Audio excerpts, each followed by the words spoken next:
ideológicamente Jesús Quintero es un ácrata libre con conciencia social de izquierda. No es un militante de nada. O sea, él ha tenido amigos en el poder, y muchos amigos en el poder, más en el poder de izquierdas que de derechas, pero él no ha sido un buen compañero de viaje de nadie, nada más que de su acracia muy personal, ¿no? Como le pasaba de otra manera a Berlanga. Berlanga era Berlanga,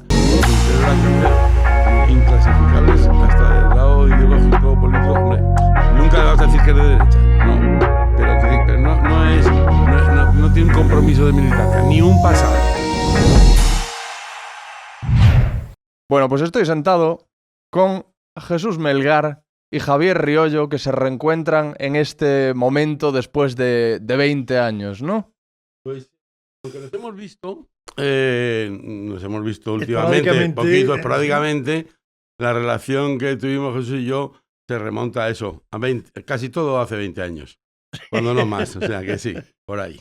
En los pasillos de la cadena SER, cuando el querido y admirado Javier Riollo hacía un tándem maravilloso con Concha García Campoy y con Lorenzo Díaz en un mítico programa de fin de semana, que es el programa de fin de semana, no había otro, lo que yo te diga. ¿Y ahí ¿se llamaba Lo que yo te diga? No, se llama vale. A vivir que son 2 días. A vivir que son 2 días, sí, hombre. Sigue ese programa y goza de buenísima salud. Sí, vamos, ha mejorado mucho desde que no estamos. Y ahí... Pero yo recuerdo esos fines de semana con muchísimo cariño, sobre todo porque estaba iniciando a toda una generación en el arte del buen vivir. Recomendaban buenos vinos, que eso era desconocido en la radio, buenas películas, buenos libros. Iba gente tan bohemia como el Beltrán, el queridísimo Beltrán, por ejemplo. Pedro Beltrán, el Pedro último Beltrán. bohemio, uno de los tipos más interesantes que ha habido de la historia oculta de Madrid. Cierto. Sableador, pero también dador de ideas a mucha gente importante, a Berlanga, a Fernán Gómez, a otros. Sí, incluso gran guionista para cine. Claro, para cine ha hecho pocos, pero no trabajaba mucho, ha hecho 2 o 3 guiones de los más interesantes. Cuando Y dices, eso, perdona, fíjate, Javier, cuando dices sableador... Sableador, hombre, quiero decirte, tú sabes que los bohemios, los artistas no tenían mucho dinero, ¿no? Ya. Entonces hay veces que estabas un poco más tieso y decía, oye, pues adelántame esto que luego te voy a dar. Vamos, te lo reflejaba muy bien el texto de La Colmena de... Claro, fue amigo de Cela. Esos Cela, sí. préstamos que se hacían, sabías que iban a fondo perdido. Sí. O sea, éramos un banco de caridad. Entonces, pero con gusto, si se podía ayudar a alguien como él, durante un tiempo, al final de su vida, él fue siempre muy digno. Estamos desviándonos, pero fíjate, tengo una conexión de él y el loco La Colina. Genial. Los últimos años de su vida, un grupo de gente, sin que él lo supiera, le ingresábamos un dinero para que pudiera pagar la pensión y tal. Y él decía, joder, debo tener unos admiradores porque me llega un dinero. Y nosotros nos callábamos, claro. Qué bueno. Y digo que tiene que ver, fíjate, con el loco La Colina. Acaba de decir Jesús una cosa de la SER, de la Vivir que son 2 días. Yo voy a la SER a Vivir que son 2 días, en realidad por un corrimiento de tierras en Radio Nacional que tiene que ver con el loco La Colina. El loco La Colina, cuando deja la noche de Radio Nacional y va a la SER, deja un hueco en la noche que nos tocó cubrirlo a nosotros en una cosa que se llama La Noche que me escuches, a Manolo Ferreras, a mí y a José Antonio Muñoz. No, Poblet estaba en las mañanas en Radio 3. En Radio 3. En la noche estuvimos nosotros sustituyendo al loco. Al cabo de unos meses es el concierto de las Bulpes en Madrid y dicen un me cago en Dios en directo. Y quisiera hacer una zorra, ¿no? Y tal, pero dicen cosas en directo y eso nos lleva a que nos retiren del programa de la noche y nos ponen a caminar por España. Hacemos una cosa que se llama España en blanco y negro. O sea, es decir, indirectamente la figura de Jesús Quintero cuando se mueve hace que se hagan cosas nuevas en Radio Nacional. Somos un poco de su escuela, porque yo la primera vez que conocí a Quintero fue cuando yo estábamos en Radio 3, empezando Radio 3, en La Barraca, y él nos hizo una entrevista, que a lo mejor estabas tú en el guión de atrás, nos hizo una entrevista ya como si fuéramos unas personalidades, éramos jovencitos, pero estábamos muy contentos. Entonces, lo que provoca a Jesús Quintero en la radio es una cantidad de cosas que solo sabe Jesús, mejor que nadie, es una cantidad de cosas que no se habían hecho y que pertenecían al arte de vivir, al arte de charlar, al arte de saber esperar, al arte del tiempo que se pudiera detener y no que hubiera que hacer todo en 2 minutos porque entraba la publicidad, era otro mundo. Y eso crea una escuela que de Radio Nacional pasa a la SER, no era tonta, entonces contrata a esa gente, primero contrata a Quintero, luego nos contrata a otros cuantos y cambian la manera de hacer la radio. Sí, Es yo un poco recuerdo pretencioso decirlo así, pero bueno, cambia. que esos años, y lo expreso así en el libro, porque hay que decir que tengo un libro que se llama El Loco. Sí, que está. que- Tenemos 3 ejemplares ahora mismo en la mesa. Es una biografía no autorizada ni consentida de Jesús Quintero y luego te explico el porqué. Pero ciertamente que yo aquí indico que Jesús Quintero, al margen de otras aportaciones que ha hecho, que habla de su maravilloso silencio que provocaba respuestas no esperadas del invitado, se habla del compás, del tempo, de la música, todo eso, del clima que creaba. Pero lo importante de Quintero y de su proyecto, sobre todo del Loco de la Colina, era que estábamos en una España absolutamente en cambio. Acababa de llegar al gobierno prácticamente Felipe González. España quería un cambio radical después de la dictadura militar y efectivamente por las rendijas de la propia radio de Cretona se colaba también esa nueva España con nuevos personajes, con locos y ángeles rotos que nunca se habían asomado a un micrófono y Quintero se los supo abrir. Y especialmente ahí se vislumbraba que había sed de motivaciones diferentes, de maneras distintas de comunicar. Y yo creo que esa fue la clave que hizo de Loco ese hoy ya programa mítico, ¿no? ¿Y por qué creéis que Jesús Quintero es tan diferente? Desde luego, él es un personaje en sí mismo, él llega a la radio y, como estáis diciendo, la audiencia se encuentra con algo que hasta entonces no había escuchado, con esa personalidad arrolladora y esa forma de hacer radio que se opone a la escuela que estaba implantada en el momento. Del sonido grifos. Eso es. Entonces, ¿qué es lo que había en el background de Quintero que podía servir como predictor de en lo que se convirtió? No sé si me entendéis. ¿Cómo, Sí, cómo se crió? Él siempre justifica, digamos, su salida del redil por la depresión. Sufre una importante depresión cuando estaba haciendo El hombre de la roulotte, que era un programa, pues, on the road, era, digamos que cambiante de lugares y de entornos, y entonces, pues, él entra en depresión y esa depresión le lleva a recogerse, a guardar silencios, a recomponer un poco la idea que él tenía de todo y especialmente también pues de la forma de hacer radio. Y a partir de ahí, de esa depresión, es cuando él dice que surge el personaje del Loco de la Colina, un programa que en principio tenía nombre de revista de Colsada, porque era para mayores sin reparos, ¿te acuerdas, no? Es un poco de programa de salud, Sí, de salud, ¿no? Eso. Entonces a él no le gustaba ese título y tal, y una noche Paco Cervantes, al que hay que darle un mérito increíble. Sin duda, uno de los hombres más cercanos al Loco durante mucho tiempo. El compadre de Quintero, junto con Pilar, era el realizador, y entonces, bueno, pues le pinchó El Loco de la Colina, interpretado por Beatles, por McCartney, y resulta que aquello funcionó muy bien. La gente empezó a comentar, ¿escuchaste ayer el Loco, el Loco, el Loco, el Loco? Y ahí ya se quedó con El Loco de la Colina. Nombre que no registró jamás Quintero, porque ya sabemos los artistas y los bohemios como somos para los papeleos. Horribles, para la burocracia. horrible, ¿no? pero que Calviño sí lo hizo. Claro. Y cuando pasamos a la SER con la negociación Claro, con Tomás Martín claro. Blanco, Calviño quería prohibirnos utilizar el nombre del Loco de la Colina. Evidentemente no le hicimos ningún caso y tuvo que tragar. Bueno, no, y también es verdad, pero que Calviño también hacía ese amago como institucional, pero era un tío muy comprensivo Sí, y que ayudó a muchas Fue cosas. tolerante en y ese sentido. Vamos, yo le echo mucho de menos. Yo voy a contar una cosa que tiene que ver también con los inicios que me contó Jesús Quintero una vez, porque él, sabes, que es de un pueblo de Huelva y quería ser locutor. Para ser locutor había que quitarse el acento andaluz y había que decir las cosas, decía, como habla un castellano de Valladolid, yo aprendí a quitarme el acento. Se aprendió a quitar el acento y fue, digamos, un hombre de la radio casi convencional. Se dio cuenta que aquello no le hacía feliz, que no era el camino, y empezó, por suerte, con la roulotte y luego, como dice Jesús, por lo otro.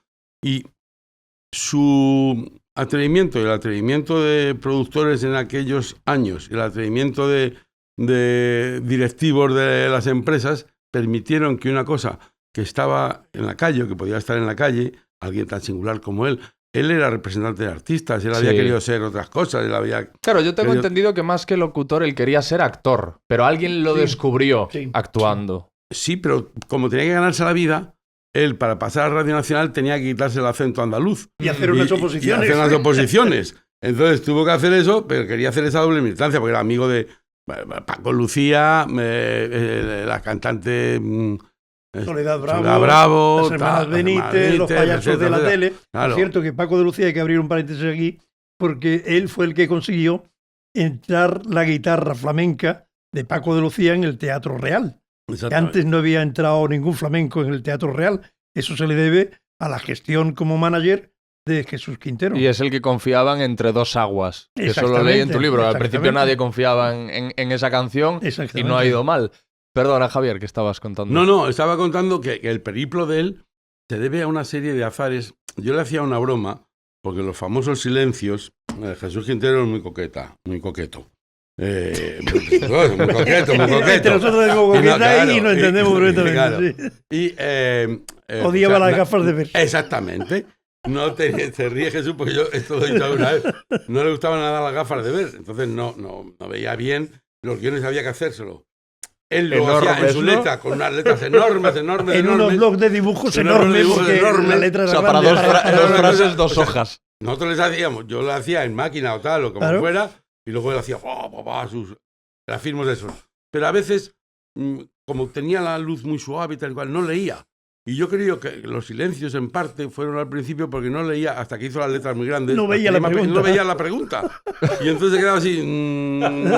claro, y el otro, ante el otro que está en silencio, dice, pues yo tengo que decir algo. Y aquello se vio que funcionó. Por el terror vacui del terror, exactamente. O sea, es producto de un azar, yo creo, un poco lo de los silencios.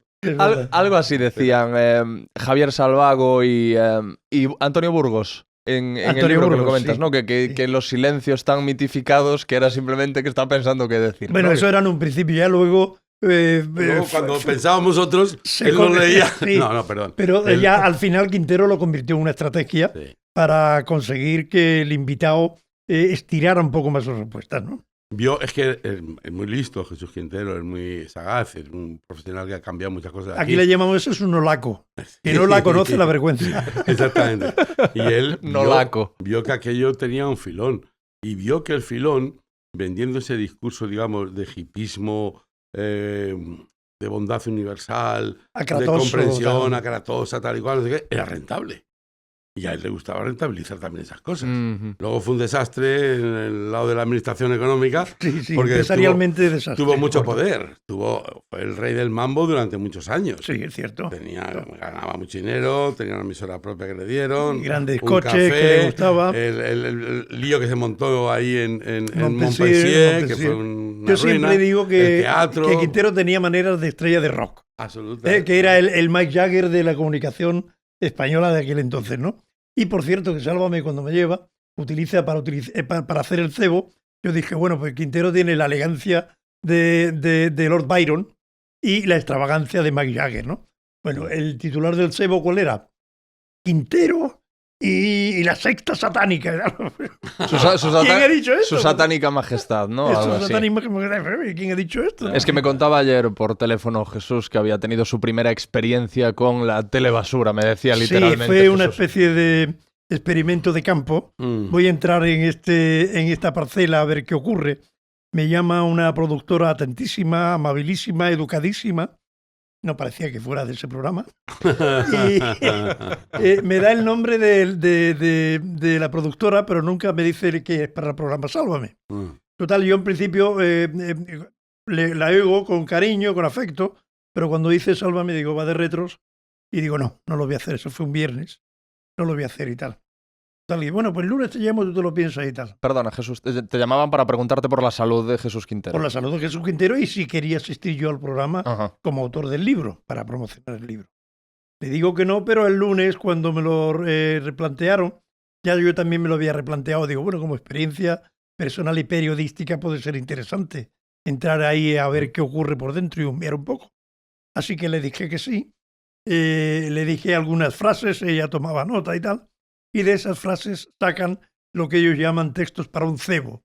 El cebo son esos carteles que van repitiendo antes de que llegue el invitado para enganchar a la audiencia. Y bueno, me sorprendió muchísimo que me decían, por ejemplo, la productora que su público no sabía quién era Lord Byron. Eso por un lado. Por otra parte le dije, digo, bueno, es que Quintero es muy coqueto, a lo que de las gafas que decíamos antes, es tan coqueto que le encantaría tener en su bodega el retrato de Dorian Gray y que el retrato cumpliera los años por él, ¿no? ¿Y quién es Dorian Gray? Claro. En fin, en consecuencia, ¿no? Así que, bueno, pues me sentí manipulado porque del libro no se habló nada, una entrevista que venía después de un reportaje que hicieron allí en el propio plató, que si Dinio se había tirado la Carmen Alcaide, no se le había tirado, que sí. En fin, cosas propias de su sexo y de lugar. Así que después de eso me preguntaban otra vez por el estado económico de Quintero, por el estado de salud, pero claro, ellos querían que yo respondiera lo que ellos querían. Que yo respondiera que estaba fatal, que se iba a morir ya mismo y que estaba en la ruina, que tal. Y yo eso no le contestaba porque no me consta que sea así. Luego, y porque además creo que eso no es ni motivo de preocupación para una audiencia ni nada de eso. O sea, hemos llegado a una degradación donde parece que si tú te resistes a entrar en la vida privada de la gente, es que estás siendo un luchador contra el tiempo y que no te enteras de qué pasa en tu tiempo. Sí, o sea, parece que somos unos excéntricos de nuestra vida porque ahora vamos contracorriente, porque queremos que las cosas que se van... Mira, las cosas que se han podido contar en los programas de Jesús Quintero y en otros programas han sido tan esenciales y a veces tan... de verdad, hacer el retrato de alguien sin eludir casi nada. Se han podido contar cosas de su vida erótico-festiva, de su vida económica, tal y cual, pero es la manera de plantearlo. Porque, o sea, tú muchas veces decías a alguien, no me acuerdo ahora quién era, pero tú estás muy tieso, ¿verdad? Tú, tanta fama, estás tieso. Y el otro sabía de dónde se lo decía y por qué se lo decía y tiraba para adelante. O sea, y no pasaba nada, y no pasaba nada. Pero con esta gente sí. Claro, cuando me acuerdo, por ejemplo, de Silvio. Silvio el rockero. Y estaba muy alcoholizado, tal y cual. ¿Cuántas tortas de enero sale y café le he tenido que dar a Silvio para que conservara el nivel? Claro. Entonces, cuando lo teníamos en el programa, o sea, las preguntas y las respuestas de Silvio eran...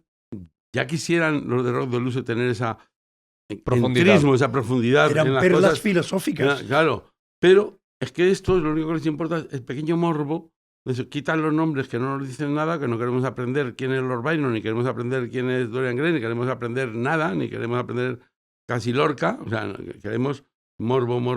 Claro, y eso es un juego que da pena. Bueno, pues ese juego yo no se lo seguí. ¿Y qué pasó? Que una entrevista de media hora era para hablar de un libro, ni se habló del libro, y duró 12 minutos. Como aquello de Umbral, vengo a hablar de mi libro. Así que, bueno, pues esa fue la experiencia que he tenido en mi inmersión en ese tipo de televisión. Te envalentonaste, Jesús, y saliste con el rabo entre las piernas. No, dijiste, tanto como eso, porque voy a probar. Al final no me pudieron manipular y yo dije lo que yo quería decir y lo que debía de decir, ¿no? Y hablé de que si hablamos de las deudas de Quintero, también deberíamos hablar de otras cosas de las que nunca se publica. Por ejemplo, como él apoyaba la huelga de los jornaleros dando importantes cantidades a la caja de resistencia, por ejemplo, ¿no? O cómo ponía a tiro de personas marginadas que tenían problemas con la justicia a su abogado pagando en las minutas. Hombre, claro. Fin, hay yo me acuerdo de un amigo común, Jesús, que es el cura Chamizo, como el cura Chamizo tenía una influencia también en Jesús Quintero, además de una amistad, Pepe Chamizo, y le llevaba, fue defensor del pueblo en Andalucía mucho tiempo, ¿no? Un cura que no parece un cura, digamos, no es la imagen prototípica del cura. Y ese le llevaba a hacer muchas cosas sociales que la gente no se enteraba y no tenía por qué enterarse. Se hacían porque debían hacerse. O sea, ayudar yo qué sé, pues a los niños desamparados, a los tal cual, no sé qué, sin hacer alarde de eso, sin hacer... El propio Diamantino, ¿te acuerdas del Claro, cura Diamantino? claro.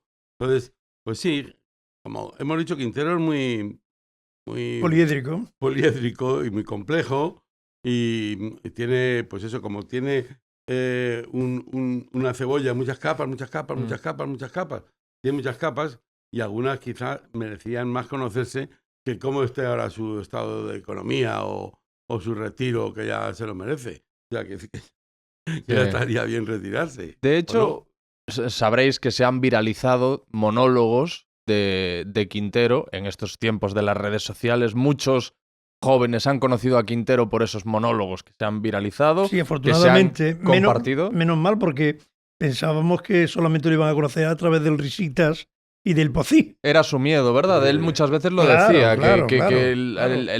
por Crónicas Marcianas o por estos programas que daba la sensación, o por las imitaciones que hacían de él, que daba la sensación de que era un rincón en el que solo había personajes, cuando él había tenido también a Borges, había tenido también a grandísimos escritores. Pero en estos discursos de Quintero que se volvieron virales, él precisamente lanzaba dardos a esa prensa que ahora lo está crucificando. Cierto.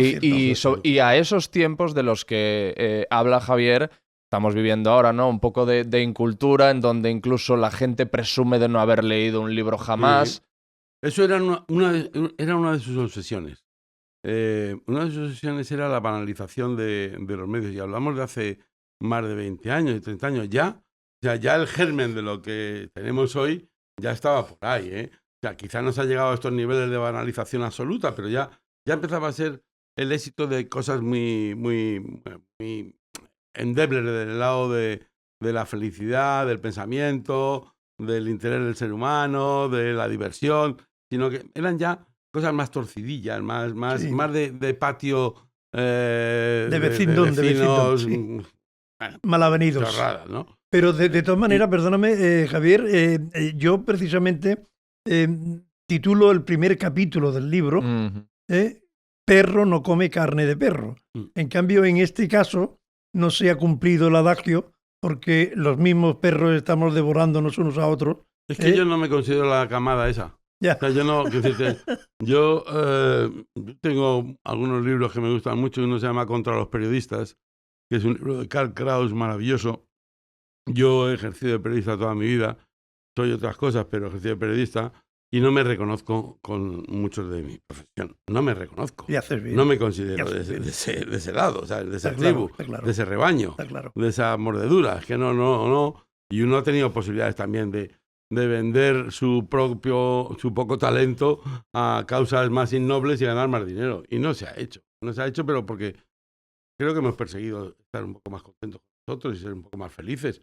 Por más que dudemos y por más que te disgusten muchas cosas que has hecho y tal, pero, en fin, yo me arrepiento de algunas cosas, naturalmente, pero creo que no me arrepiento. Y desde luego, la llegada por azares al mundo de Jesús Quintero, a mí me cambiaron muchas cosas, me sirvió mucho. A pesar de que teníamos una relación complicada, pero fácil tener una relación complicada. Había que saberlo llevar. Claro, pasamos a la amistad, pero en la amistad estábamos bien.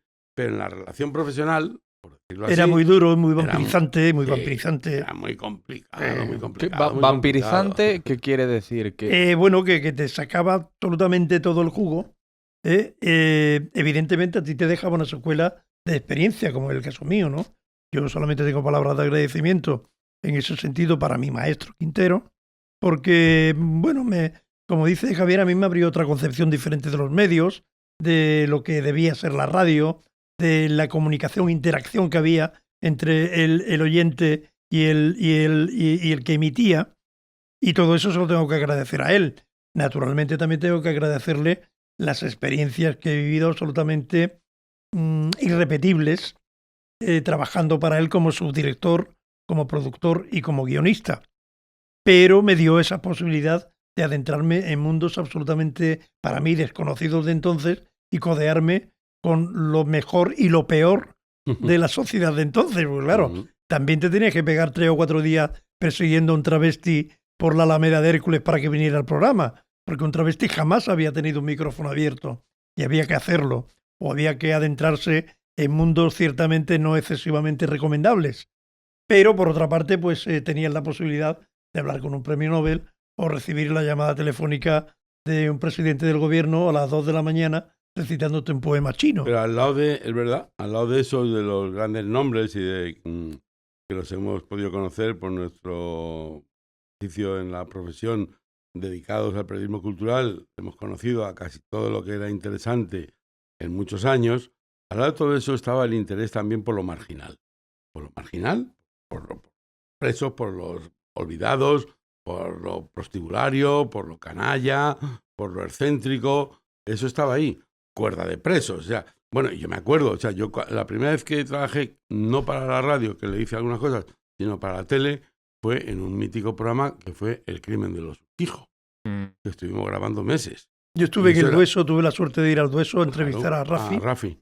Cuando le suicidaron o se suicidó. Todavía tengo yo la duda esa, ¿no? Tenemos todavía la duda, muchos. Y entonces ese buceo, ese rastreo por un mundo muy complicado, muy sórdido y muy de... A veces sabía que te estaban mintiendo descaradamente, porque nosotros hablamos con todas las partes del crimen, con todos, con los acusados, con los acusadores, con las familias, con los hijos, con los... O sea, tuvimos meses haciendo eso. Entonces, claro, eso era... Es decir, entrar en carne viva en una historia que conmovía mucho al país y entrar con una... digamos, con una limpieza de querer, de elucidar, de querer saber más. O sea, y no, fíjate, si nos hubiéramos querido dedicar al morbo con eso, tal como estaban las cosas. Estaba servida la mesa cuando quería. Para haber hecho un programa lleno de morbo y tal igual. Y no se hizo eso. Se hizo un programa que se vio muchísimo y no tuvo que acudir al morbo. Sin convertirlo en el caso de Alcácer, por ejemplo. Exactamente. Y decías, Javier, que te cambió mucho. El Javier que llegó, el Javier antes de Quintero y el Javier después de Quintero. Vamos a mí primero me cambió. Vamos, yo llegué a la radio, yo llegué a Radio 3. Yo escribía en prensa escrita, ¿no? En una revista que se llama Opinión y en otros sitios.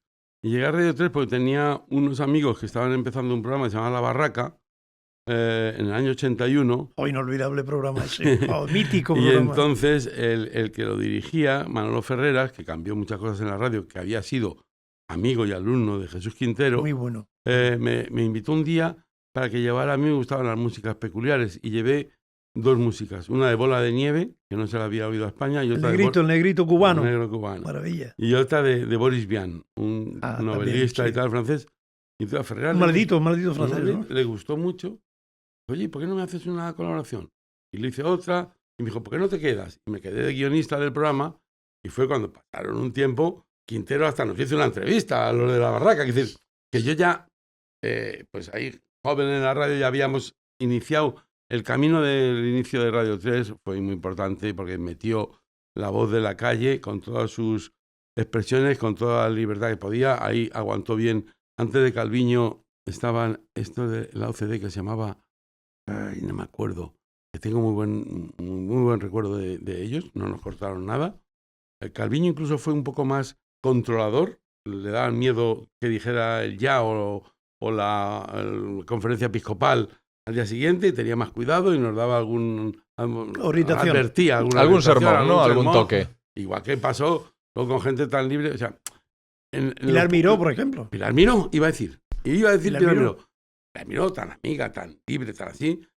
Y, oye, a ver, y Sotillos, que era el segundo de Pilar Miró, nos dio un consejo que fue curioso a Ferreras y a mí cuando estábamos en la estela del loco, pero de otra manera, ¿no? Haciendo unos programas distintos. Nos dijo, mirad, yo quiero que hagáis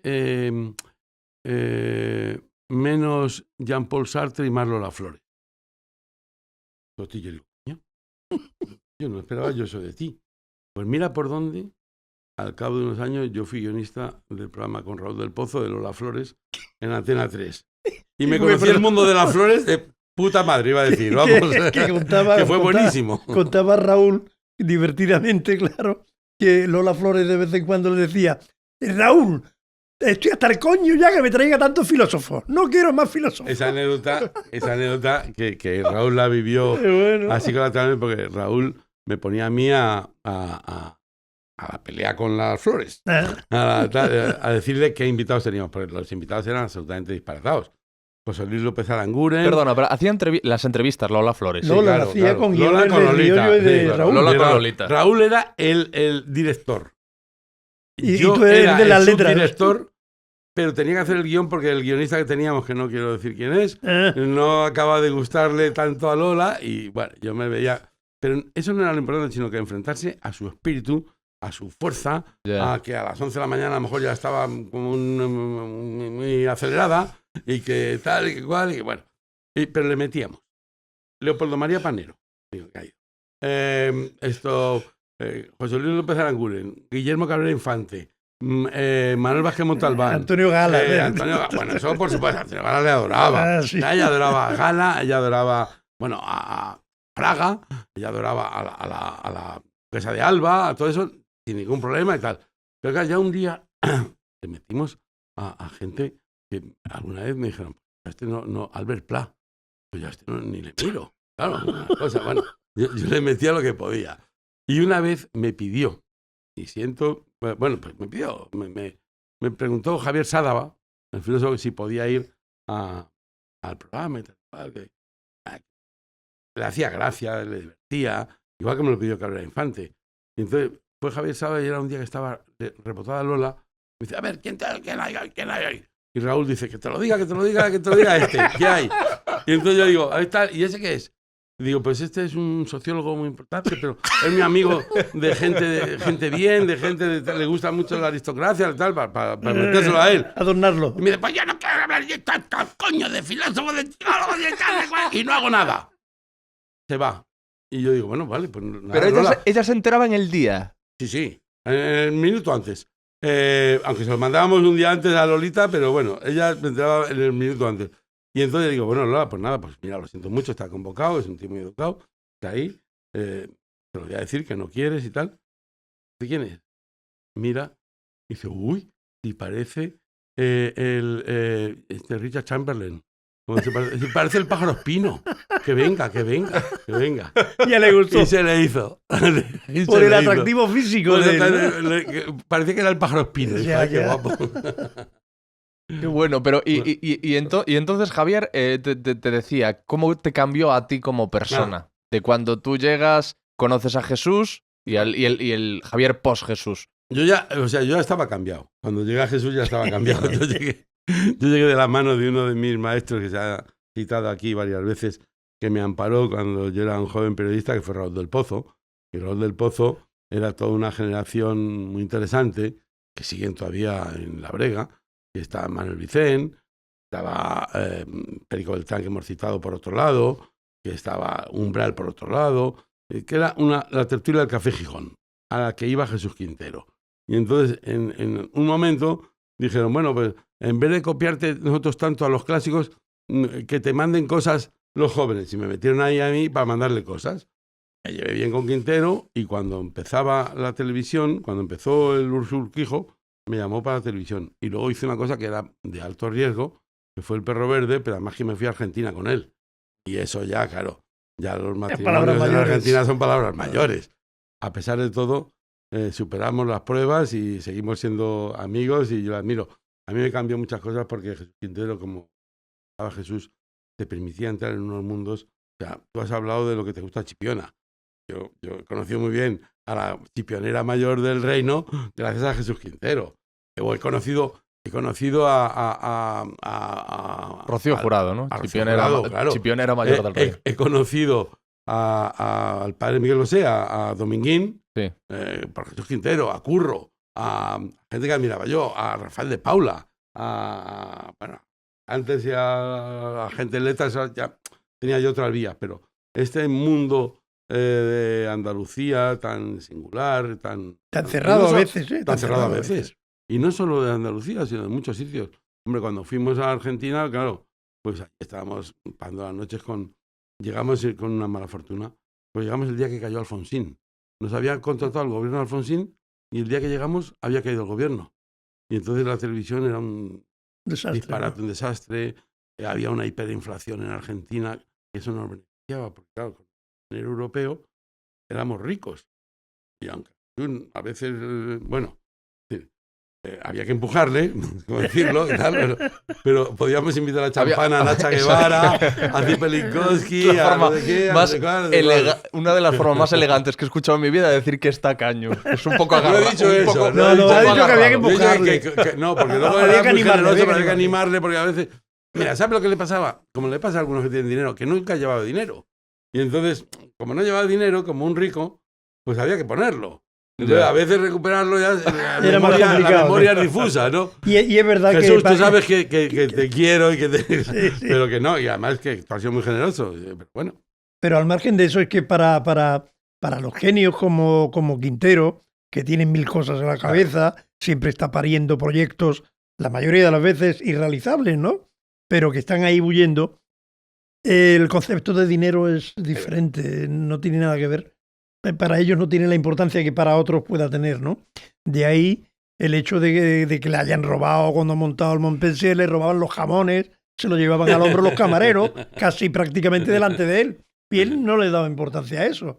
Es decir, que lo que se habla ahora de que si está arruinado, que si no tiene dinero, que si busca la basura, eso no es cierto. Es decir, cierto que tampoco nada en abundancia, porque no tiene el concepto del ahorro o de la inversión, y sobre todo es un nefasto hombre de negocios, eso sí, yo lo digo abiertamente. Podía haber sido... Podría estar montado en el taco. Absolutamente. O sea, si él hubiese estado en Norteamérica, bueno, ahora mismo ya habría 4 series de televisión, 8 shows, yo que sé, estaría en el taco absoluto. Pero claro, estamos en un país de cainitas, estamos en un país que entierra muy bien y muy pronto, como ya que están queriendo hacer con él, ¿no? Pero no, pues mira, por apuntar un poco en eso, o sea, la época esa de esplendor, o sea, a mí, bueno, me pagaba el viaje a Sevilla, yo venía, estaba Javier Salvago de guionista permanente. De cabecera.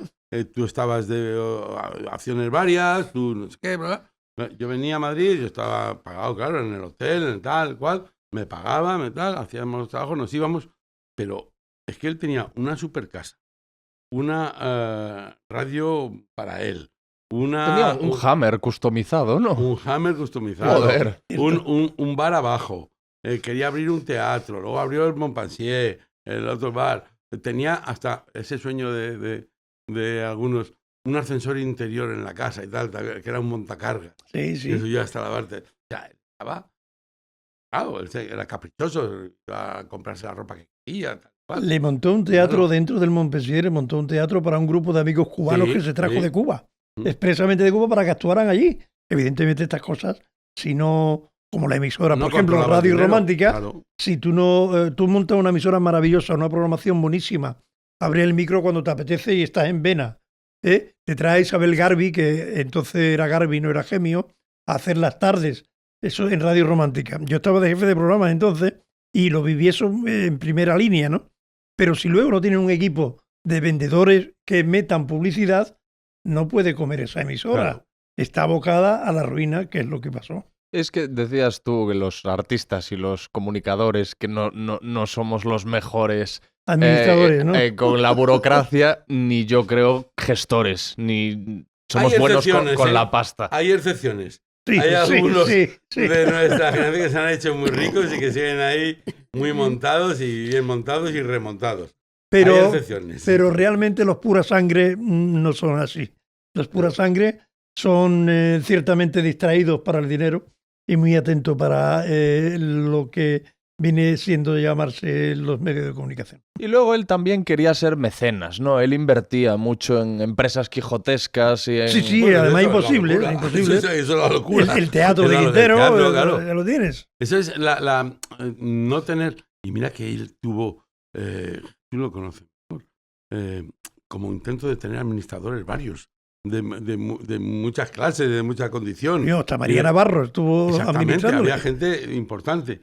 Pero él, de alguna manera, eso no era su orden. Entonces, al no tener el concepto de qué debe ser una inversión, con qué materiales tienes que contar, a quién tienes que cortar la cabeza o qué debes hacer, tal cual. ¿Qué previsión hay que tener de ingresos? Nada. Al no tenerlo en la cabeza, pues bueno, pues estoy seguro que a Jesús no le ha faltado nunca nada. Jesús tiene un montón de amigos. Y no creo que esté en necesidad de pedir a los amigos, pero en el momento que levantara una mano quisiera hacer alguna concesión, él tendría dinero. Lo que pasa es que no hace concesiones. hace bien en no hacer concesiones, Sí, sí. en defender Mira, su propia... hay una anécdota muy, muy ilustrativa de esto. Y se iba a hacer un gran programa de entrevistas, yo creo que la última bocanada ya de los medios de Quintero, un programa de entrevistas con Jesús Quintero y Carlos Herrera. Los dos en un plató entrevistando a personajes. Imagínate qué pedazo de programa podría ser ese. Uno, No sé yo cómo habría salido, con Bueno, pues los no sabemos. dos. Yo La voy a mezcla. contar una cosa luego de eso. Vale, la de mezcla, eso, pero bueno, la idea era en principio que Jesús Quintero, digamos, estaba haciendo entrevistas más espirituales y Carlos otro Herrera, más por otro cachondo. lado, más prosaico. Reunión con el productor en Bajo de Guía, Sanlúcar de Barrameda. Buen lugar. Y después de la reunión, yo no estuve presente en la reunión, sí que vino Quintero y me dice, Jesús, imposible, pero ¿qué pasa? Que no puede ser. Que yo soy árabe, me gusta el sabor de la menta, me gusta vestirme con seda y tal. Y esta gente son unos fenicios. Y yo con los fenicios no quiero saber nada. Es lo que tú dices, no hacía concesión Es que, ninguna. claro, mira, eso Paco Cervantes lo sabe muy bien porque intentaba armonizar esa parte, digamos, que puede tener Carlos Herrera, que es un comunicador excelentísimo, de Fenicio, con la parte romántica y atrevida y de poco control que tenía Quintero, y era muy difícil. Yo tengo una anécdota, yo tengo algún reproche que hacer a Quintero, un reproche al lado de la admiración y el cariño, pero cuando estuvimos en Argentina, una de las obsesiones estaba vivo Miguel de Molina. Miguel de Molina, que es un mito de la nación española, un hombre que fue al exilio, un hombre que no se había dejado entrevistar. Manolo Ferrera le hizo una pequeña entrevista una vez, pero había pasado muy desapercibido, y era alguien, bueno, bien pagado, de ojos verdes, un mito en los tiempos de la República, y allí pues nos vimos en el restaurante Fechorías de Buenos Aires, pero tenía el tirón como Miguel de Molina, y que viniera Miguel de Molina. Y estaba ya Miguel de Molina, no sé, 80 y algo, lleno de sortijas, maquillado todo, como una señorona del flamenco y tal y cual. Gloria estupendo. Saus. Sí, cariñosísimo, maravilloso. Empezó a contarnos de todo, tal y tal. Y además de lágrima fácil, ¿no? de lágrima fácil. Muy emocionable. Sí, muy emocionable. Y de invención. Se inventaba que era al teléfono, se ponía voz de criada gallega para que no le dieran la lata y tal. Bueno. Y entonces yo dije, Jesús, aquí tenemos una de las entrevistas más claves, tal y tal. Sí. Y como estaba la situación tan rara de la televisión que nos había contratado, pero el dinero no llegaba, tal y cual, había que dar un poco de dinero que no fue capaz de ponerlo en ese momento. Yo tampoco lo quise poner, se quedó en el aire, y yo me hice pues con una cierta amistad con Miguel de Molina y le llamé en la radio, en la SER, casi engañándolo, y se dio. Y lo oyó Carlos Herrera. Carlos Herrera me pidió el contacto. Inmediatamente Carlos Herrera se fue a Argentina y le hizo una súper entrevista y además de darle un dinero.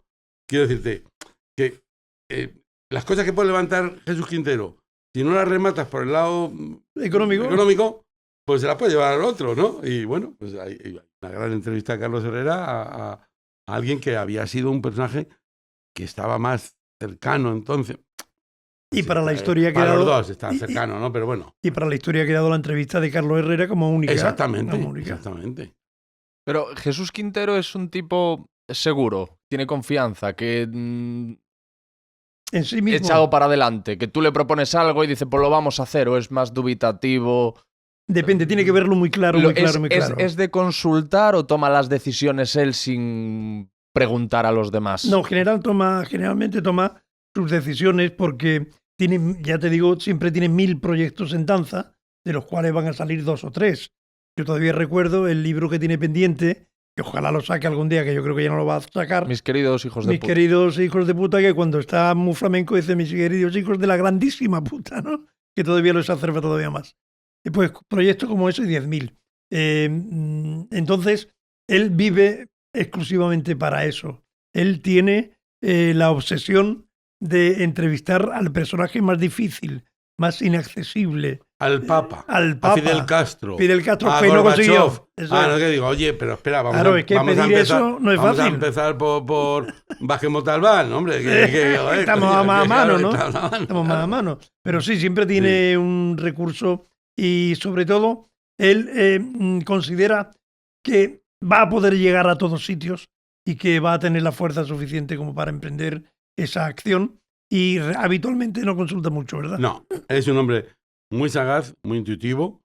Lo que tiene a lo mejor de carencia de conocimiento de algunas cosas lo cubre teniendo un buen equipo que se lo arma, pero la decisión la toma él. O sea, él es el que acierta y él es el que también comete errores a veces, pero, o sea, las cosas, los que hemos trabajado para él, sabes que en realidad él es más un negro que otra cosa, ¿sabes? Porque la decisión final, la pregunta final, la pose final, todo lo hace él.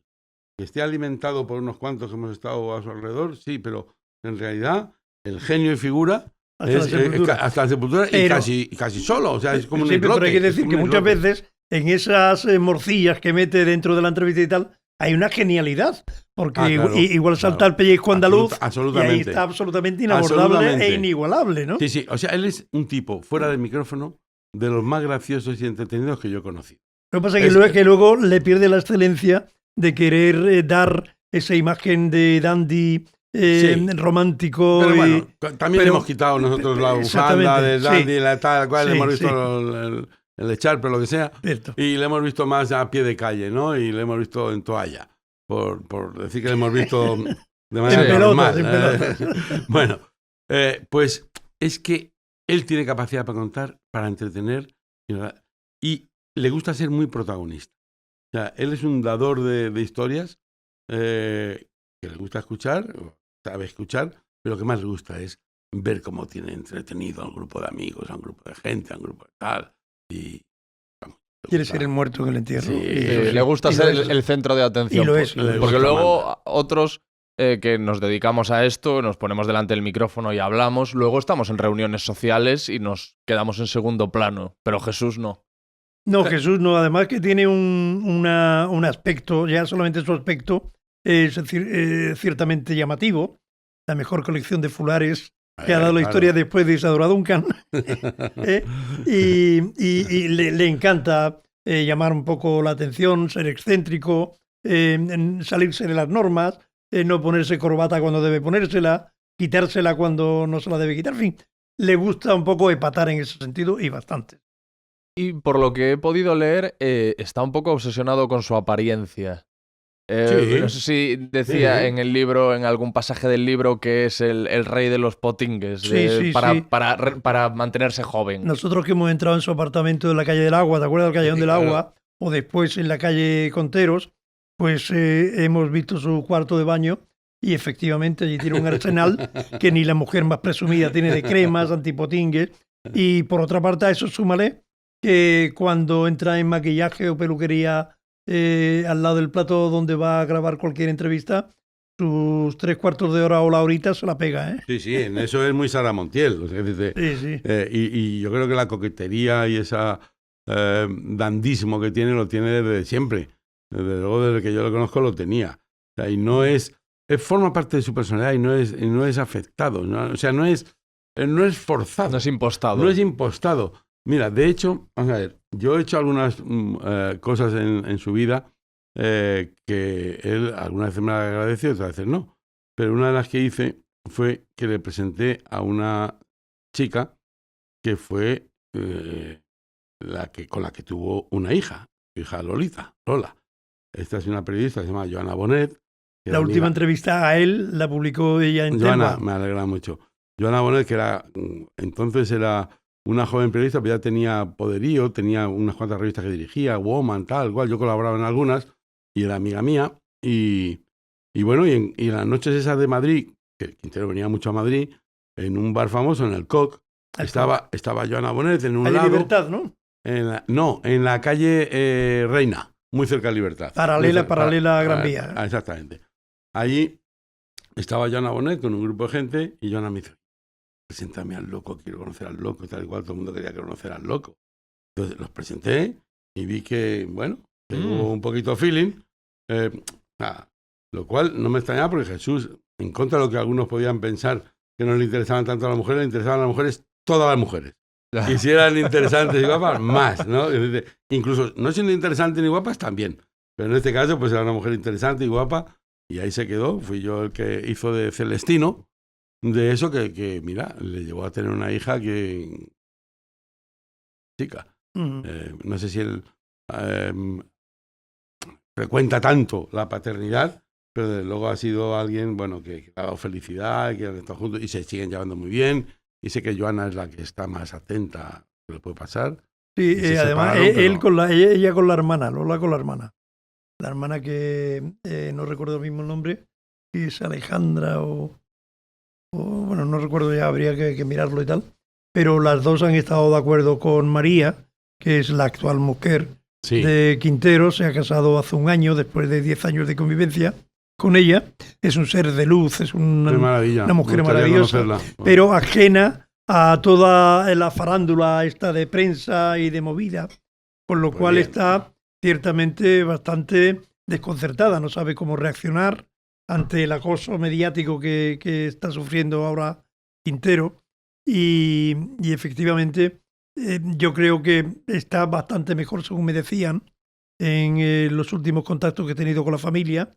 No directamente con Quintero, porque Quintero, yo decía en una entrevista que me hacían, que ha pasado del silencio creativo al silencio defensivo. Está ahora sumido en un silencio absoluto ante los ataques ciertamente injustificados que le están dando que le están dando los medios. Entonces, esperemos que dentro de poco pueda dejar los aires de Ubrique para que vuelva a su querido piso, a su querido apartamentito en la costa de Huelva. Está en Ubrique. Está en Ubrique ahora, en una residencia. ¿Por qué en Ubrique? Por los aires de la sierra. Por los aires de la que sierra. Para la neumonía le viene muy bien. En contra de lo que muchos han dicho, que en fin, que si está pagado por un amigo o tal. Yo en eso no entro ni salgo. Si está pagado por un amigo, bien merecido pues está. Claro. Puesto que Quintero se ha prestado siempre a cualquier causa benéfica para la que le han solicitado su trabajo y con todo gusto, si yo pudiera, también lo habría hecho.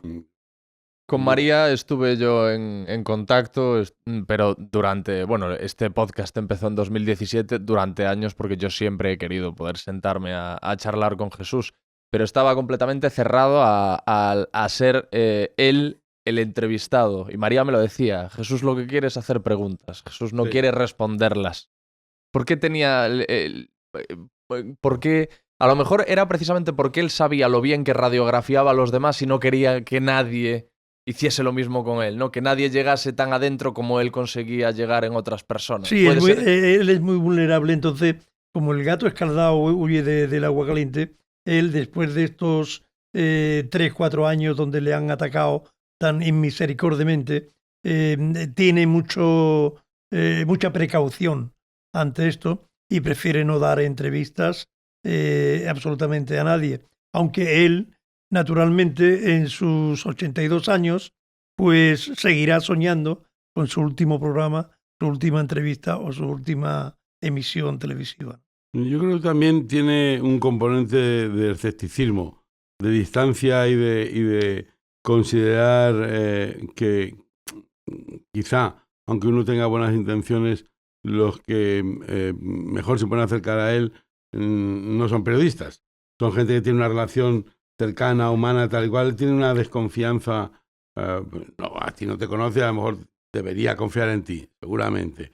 Pero tiene una desconfianza a priori. Eso no lo...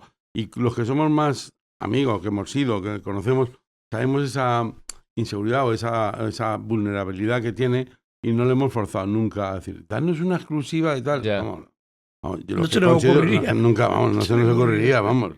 No. Mira, de hecho, este libro se llama El Loco, biografía no autorizada ni consentida de Jesús Quintero.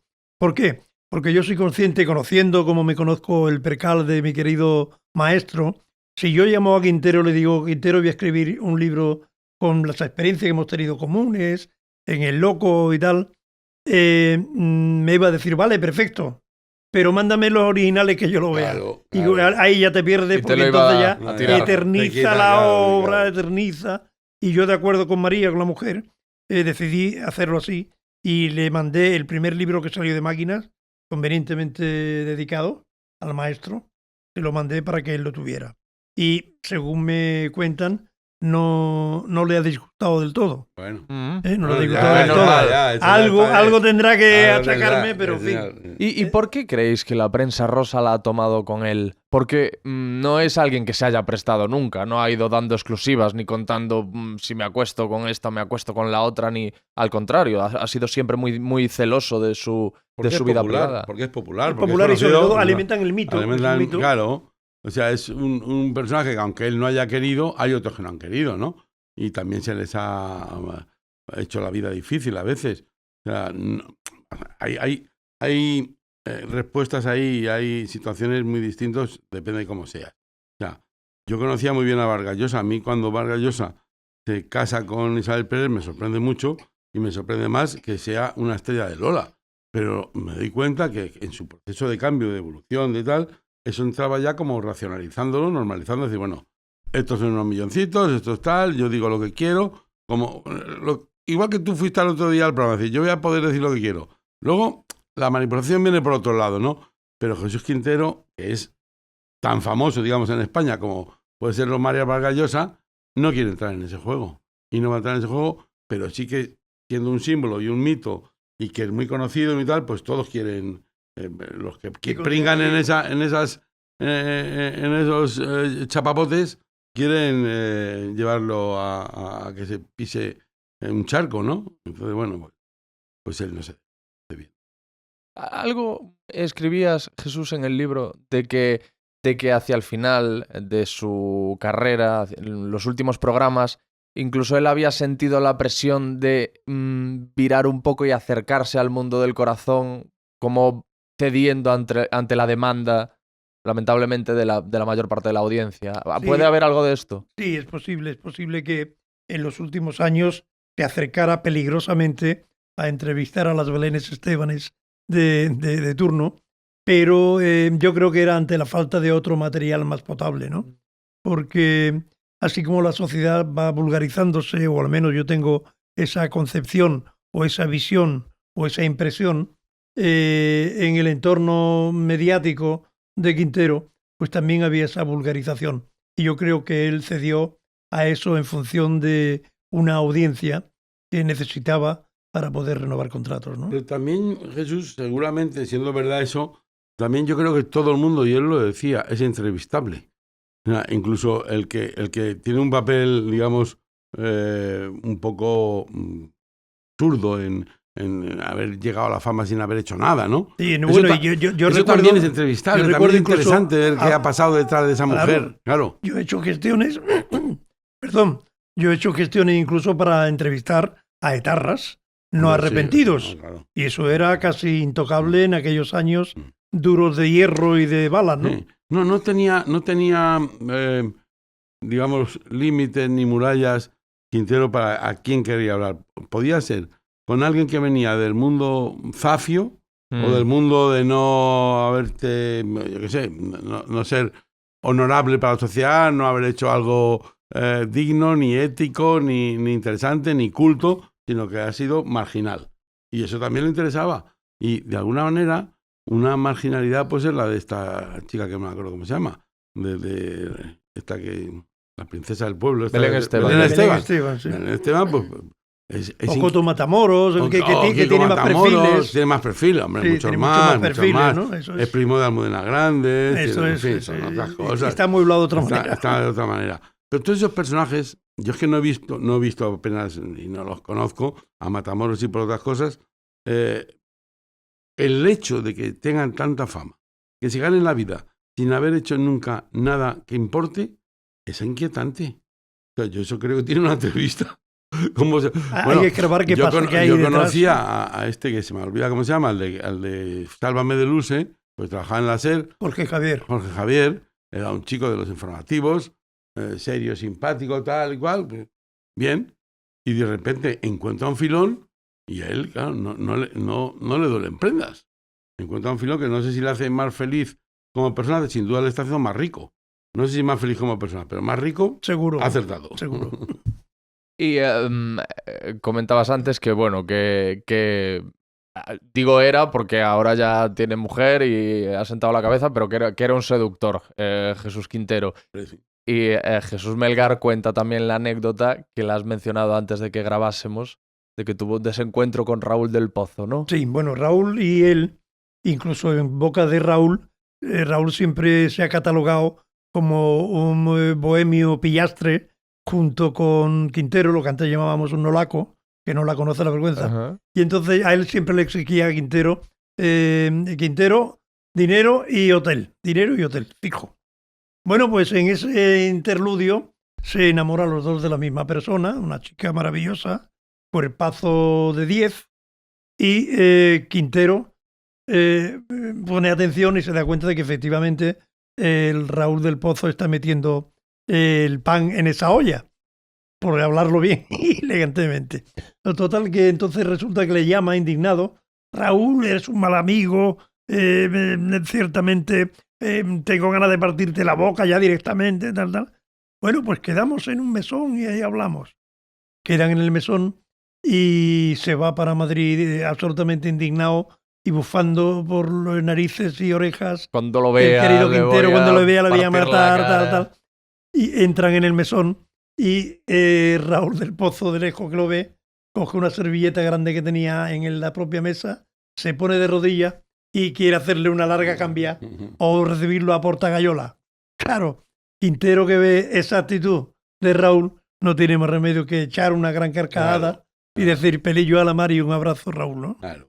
No, en esto sí que hemos conocido bastantes actuaciones que quizás no son motivo de tenerlas que contar, pero que ha sido un seductor sin duda. Y que él, lo mismo que le achacaba a Raúl, lo podía haber hecho 1000 veces y lo hacía, también te lo digo. También pisaba la manguera del bombero. O sea, alguna vez había que darle un aviso. Decía: oye, macho, que esto no te metas aquí, No, pero yo por lo que os lo comentaba es porque no puedo evitar preguntarme cómo seducía Jesús Quintero. ¿Por qué? Porque un mago de la palabra y de la cadencia y de los silencios, pero y alguien que se expresaba con tanto lirismo y de forma tan estética, ¿cómo tenía que ser él cuando le interesaba a alguien? Claro, él lo ponía todo a favor de obra. E incluso la ropa, los lugares, las casas donde vivía, porque tenía mucho encanto, mucha personalidad. Excuso decirte que tenía en la calle Contero, arriba en el ático, un ático maravillosamente amoblado, decorado y tal. Una terraza maravillosa. Una terraza maravillosa. En el Montpensier arriba tenía una jaima árabe donde daba fiesta a sus amigos y tal. En fin, que él sabía buscar el entorno adecuado, el paisaje justo para cumplir sus fines de cazador. Sí, él era lo que antes se decía un Don Juan, ¿no? Era un hombre que no se había quedado nunca. Ahora me alegra mucho que me hayas dicho que lleva 10 años con esta chica y que esté así de estable y de bien y de tal. Pero es que él nunca había tenido una relación larga. Él nunca había tenido un compromiso serio, ni incluso cuando se casó. Hoy te casas con las palabras rituales que hay que decir, tal y cual. Pero él era un fuguilla permanente. O sea, él era un hombre. Y eso lo vio Joana Bonet, lo vieron otras muchas. He conocido muchas novias, muchas enamoradas. Unas conocidas, otras famosas, otras anónimas absolutas, que han caído muy rendidas por el hálito. Yo le decía: joder, pues si tú ni eres tan guapo, ni eres tan culto, ni tan rico, ni tal, pero es una construcción de un personaje, vamos, imbatible casi. Y él se reía y se cabreaba conmigo porque yo le he dicho de todo, todo, porque era la forma de hacerte amigo, ¿no? Pero es seductor. Y algo que sí que hay que desechar absolutamente es la imagen que algunos todavía conciben de homosexualidad de Quintero. Jamás en la vida, y he estado con él más de 10 años trabajando 10 horas diarias, jamás en la vida le he visto una mirada libidinosa para cualquier mancebo. No, Raúl, pero para nada. Me parece que fue Raúl del Pozo, no sé si fue Raúl o quién, decía que creía que de jovencito había tenido algo con un obispo y él se cogía un cabreo. Decía, yo, ni tal, ni nada. De hecho, él siempre preguntaba a determinados personajes, Eso es. ¿ha conocido usted varón? Ha catado claro. varón, ¿no? A Sánchez Dragón le gusta esa pregunta. Claro, pero fíjate que él, como daba esa imagen, y la gente no podía entender que no fuera, por lo menos, bisexual. Y algunos me decían, pero es que no te enteras, hombre, te lo digo yo, que tal, que lo he visto que con uno. Digo, mira, tú lo habrás visto cogido así con un amigo, pero te aseguro que creo que no ha catado. ¿Libidinoso no? Yo creo que no. Y a la hora de hacer el programa, ¿a él había personajes que le imponían? ¿O él siempre daba igual que fuese Borges, daba igual que fuese... ¿Quién va a osar imponer un personaje a Quintero? No, de que le imponga la persona, ¿eh? Bueno, que le afecte, yo creo que sí. Claro, que se ponga nervioso, que diga, sí, porque joder, hoy tengo que hablar con Borges y esté nervioso sí, y te digo esté... una cosa. El Quintero, en el fondo, es un gran tímido, pero tiene la valentía de los cobardes, es decir, que se echa para adelante. Pero, en el fondo, siente mucho respeto por las personajes intelectuales, tiene una cultura muy de libro, pero de 2 páginas, o de incluso de solapilla, también, o se surte del material que le arrimaba a personajes como Javier, como Raúl o como otros guionistas. Hay que partir ahí una lanza a favor de Quintero, porque en tiempos que nadie valoraba realmente el trabajo de los guionistas, él sí cotizaba económicamente y bien a 1.000 pesetas el folio. De entonces, imagínate, ni Paco Umbral en la columna de la última del mundo. Es verdad que y cotizaba bien. Hubo un momento de gloria. O sea, él realmente reivindicó la figura del guionista, no por la vía del staff en el programa, porque era un loco en la colina, no podía tener un staff, pero sí que económicamente sí que aliviaba a alguna gente de mal vivir como nosotros. Claro. No, sí. Yo no me acuerdo cuál era la pregunta. Si a él le imponían. Sí le imponían. Sí le imponían alguna gente que tiene que ver con esto que está diciendo Jesús, que considerados como importantes intelectuales, cultos, tal y cual. O sea, lo que era un personaje popular, ya sea militar, civil, folclórico, taurino, lo que sea, nada. No. Los que eran escritores reflexivos, tal igual, eso que le interesaba mucho, eso sí que le imponían un poco. Ahí es donde él quería armarse más de información, porque él tenía quizá, tiene, a lo mejor, esa sagacidad que la tiene y ese olfato y ese conocer muchas cosas y preocuparse mucho, pero él no ha sido un gran lector. Entonces ahí, pues esas cosas se acaban también notando, ¿no? Entonces, bueno, pues, lógico, por eso llamaba gente. Es curioso que una persona que se expresa como él, cuando yo estuve viendo una entrevista que le hizo a Julia Otero, por ejemplo, donde él, pues, fiel a su estilo, es muy poético y no sé si incluso recita algunos versos, hombre, y que tú digas que tampoco es muy lector. No, quiero decirte, no, vamos a ver, pero que sí que ha leído y conoce clásicos y tiene los argumentos como para hacer nuda. O tal, o sea, que sí, él ha sabido a dónde dirigirse, pero que ante, yo qué sé, pues, está con alguien mucho más pensador, escritor más serio, tal cual, él no está con las armaduras que él quiere tener, entonces por eso pedía ayuda, ¿no? Pero él es olfativo, no tiene una gran biblioteca, pero es olfativo. Mira, una anécdota que te voy a contar en ese sentido. En Raúl del Pozo, como ha quedado claro, lo admiramos tanto Javier como yo, era un poco pues el filósofo que orientaba al personaje del loco. Decía, los textos de Raúl eran irrepetibles e inmejorables. Los copiaba también Raúl. Pero me confesaba lo siguiente. Dice, Jesús, en España hay 2 negros, que somos yo y... William Shakespeare. No. Podía cambiar, o podía... es Onega. Onega le escribía los discursos a Suárez. Yo también le escribía a Suárez y yo pues le mandaba al loco. Pero yo he llegado a convertir en cierta manera textos de Walt Whitman al loco de la colina y no os habéis dado cuenta ninguna y os la he metido doblada. Claro, mira, habilidad que tenía Raúl, claro. Yo ya he dicho que entré en esta historia por Raúl del Pozo, Y luego entré en la otra que acaba de citar Jesús, que es hacer discursos políticos para CDS, que éramos un grupo de periodistas donde estaba Onega, donde estaba desde la derecha derechona. ¿El digamos, Puedo prometer y prometo era de Onega? Sí. Ah, sí. Y hasta yo que teóricamente era como joven a la izquierda.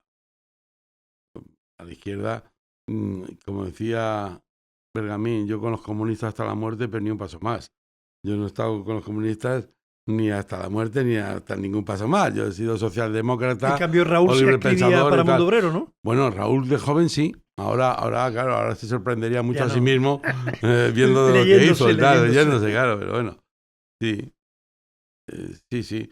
Y ideológicamente, Jesús Quintero es un ácrata libre con conciencia social de izquierda. No es un militante de nada. O sea, él ha tenido amigos en el poder, y muchos amigos en el poder, más en el poder de izquierdas que de derechas, pero él no ha sido digamos, un buen compañero de viaje de nadie, nada más que de su acracia muy personal, ¿no? Como le pasaba de otra manera a Berlanga. Berlanga era Berlanga y Quintero era Quintero. Inclasificables hasta del lado ideológico, político. Hombre, nunca le vas a decir que es de derechas, no. Pero no tiene un compromiso de militancia, ni un pasado. A mí me sorprendió mucho mi compadre Carlos Herrera. Yo en el tiempo de encierro del COVID he escrito 2 libros. ¿Coño? Este del loco y el otro anterior que era Trucos cocineros para náufragos hogareños. Uy, qué buen título. Sí, te lo tengo que mandar. Vamos. Y entonces el prólogo es de Carlos Herrera y ahí me define diciendo que soy un hippie de los años 80 con gustos burgueses de los 90. Claro. Y me ha acertado plenamente. Claro. Pues que de Quintero podremos decir algo parecido. Y con estética del siglo final del XIX, principio del XX, Un poquito petimetre. Ese bigote ya se llevaba en los salones de antaño. ¿Y recordáis algún personaje que le haya preocupado especialmente la charla? Que haya, qué sé yo, que se haya querido bajar y decir no la voy a hacer, o alguna que le haya inquietado especialmente, que le imponía el personaje. Sí. No, yo no le he conocido eso, porque, vamos, en caso de que lo hubiera hecho después del enorme trabajo, a veces no siempre agradecido de producción para acercar a nombres de relieve al micrófono, no estaría muy bien recibido por su equipo el que se negase a hacer la entrevista, ¿no? Pero no, ahí la cosa no tanto más... que se negase, sino que se titubease. Pues yo mismo haciendo este podcast lo vivo a veces, que a última hora digo, ay no, quiero escapar. Simplemente, y al final tiras para adelante y todo sale estupendamente, Sí. pero hay ciertos personajes que te imponen tanto que... Eso lo sentí, fíjate, eso que tú señalas lo pude sentir con los Urquijo, con la historia de la familia Urquijo. Había situaciones realmente incómodas y donde sabía que había que hacer un ejercicio de disimulo para no decir, está usted mintiendo como un bellaco, no le creo nada, le estoy poniendo esta mirada, esta sonrisa porque tenemos que seguir. Eso sí que lo noté ahí. Quizá alguna vez más, pero no me acuerdo. Quizá alguna vez más, pero también cuando había una cierta incomodidad con el personaje, sabía hacer la larga cambiada y retirarle, pero en dos, ¿sabes? Como hace Curro Romero con algunos toros que no le gustan. ¡Pum, pum, pum, pum! Y lo despachaba. Mira, él cuando paseaba por una playa de Huelva, después de la entrevista a Rafi Escobedo, cuando a los 3-4 días aparece muerto en su celda, ahorcado, iba pasando por la playa y un personaje que había por allí le dice, ¿qué? ¿Ya estás contento, no, Quintero? ¿Se ha ahorcado tu amigo? Sí.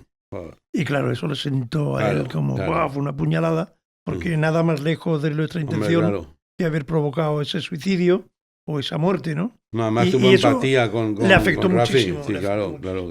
¿Y cómo preparaba las charlas él? ¿Cómo las preparaba? ¿Cómo se enfrentaba a cada una de las conversaciones que iba a tener? Bueno, yo el recuerdo que tengo es que era obsesivo y pesado y minucioso. Y muy discutidor de los elementos que le entregabas. ¿Pero y esto por qué? ¿Y esto qué? No sé, esto no creo yo qué tal. Sí, era muy crítico. Y se lo tomaba en serio. No iba sin preparar nada. O sea, luego, a lo mejor hasta podía soltar los papeles. Pero previamente había hecho todo lo que yo tengo. La documentación memoria de mental ya la tenía. O sea, era, digamos, más serio de lo que puede aparentar y menos improvisador, siendo muy improvisador. Pero la improvisación te sale cuando ya tienes trabajado lo que vas a hacer y lo que quieres hacer, ¿no? Mira, él y se eso compraba, lo hacía. ya te digo, se compraba blogs de dibujo enormes. Sí. Y con una letra muy enorme. mala, muy Entonces claro. él recogía, o yo recogía, los guiones de los cuestionarios de Riollo, de Machuca, de Raúl, de tal. Los fundíamos, los dábamos y él de ahí seleccionaba las preguntas que él consideraba y le escribía a su manera. Y esas eran las que luego iban, que luego igual improvisaba, ¿no? Exactamente. O sea, yo pocas veces he visto que haya recogido un texto y lo haya hecho tal cual se lo ha dado. No. Se lo hacía suyo. Y eso es una de las inteligencias que tenía. O sea, tú le podías dar cosas, decía, joder, no has aprovechado eso. Y dice, bueno, a mi manera. Eso decían de Dumas, ¿no? Que Dumas tenía unos negros que sí, que le escribían el texto, pero que él cogía esos textos y le empezaba a añadir cositas o a quitar otras y tal. Y eso era la genialidad real de las novelas. De algunos pintores, ¿no? El taller de algunos pintores, tenían unos pintores que hacían el trabajo más bruto y luego ponían la excelencia, ¿no? Claro. Eso es muy posible. Pero, ¿y no hacíais una reunión previa para ver por dónde queríais tirarlo? A veces sí, pero yo me acuerdo, es que, claro, Quintero, teniendo nosotros algo que ver o pareciéndonos en algunas cosas, no nos parecíamos en otras, y Quintero no quería reunir al grupo para discutir como en grupo y escuchar a todos tal igual, sino yo creo que de manera de uno en uno y personal. O sea, no hacía alguna vez con Jesús o con Salvago o con Raúl, con tal, pero luego él lo llevaba a terreno individual y no hacía una reunión de trabajo. Y te decía cuando hacías buen trabajo, te lo reconocía, Sí. Cuando le gustaba un texto, además, ¿qué tipo de jefe era? Se le notaba mucho cuando le gustaba un trabajo porque estaba deseando ponerlo en acción, en valor y soltarlo al aire, ¿no? Y sobre todo era muy meticuloso, pues la música que abrigaba ese texto, que no tuviera una batería que desentonara. Nosotros, por ejemplo, nos hemos alimentado muchísimo porque otro elemento importante concretamente El Loco de la Colina, eran las músicas. Claro. Y nos hemos alimentado muchísimo de las bandas sonoras de película. El Ennio Morricone lo traemos absolutamente asaeteado, ¿no? Y músicas ciertamente étnicas, temas que a lo mejor vienen de los años 60. Y luego el flamenco que le gusta, el flamenco que era un conocedor. Él lanzó, por ejemplo, a Falete.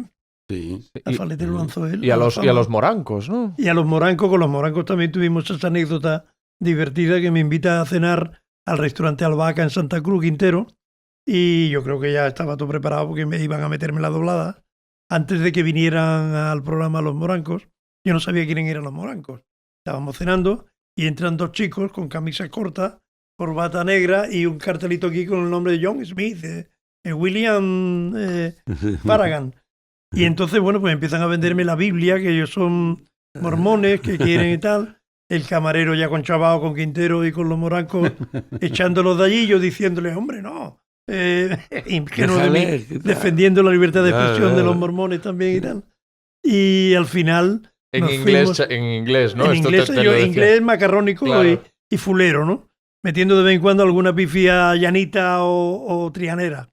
Y al final nos vamos al Tablao Los Gallos y resulta que ahí tenían un número que estaba dedicado a Clemente, el del Palmar de Troya. ¡Ay! Con eso yo me acuerdo del programa con Clemente. Clemente, sí. No te quedes con la gente. No te quedes con la gente. Como decía también Carlos Cano. Y entonces, claro, yo ahí descubrí que me la habían metido absolutamente doblada y sin vaselina, ¿no?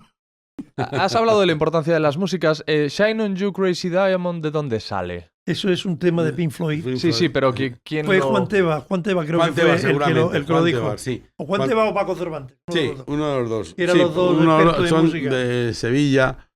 Juan Teba murió hace poco. Paco está bien, creo que está estupendamente. Sí. Y eran dos de los que tenían la máxima confianza en Jesús.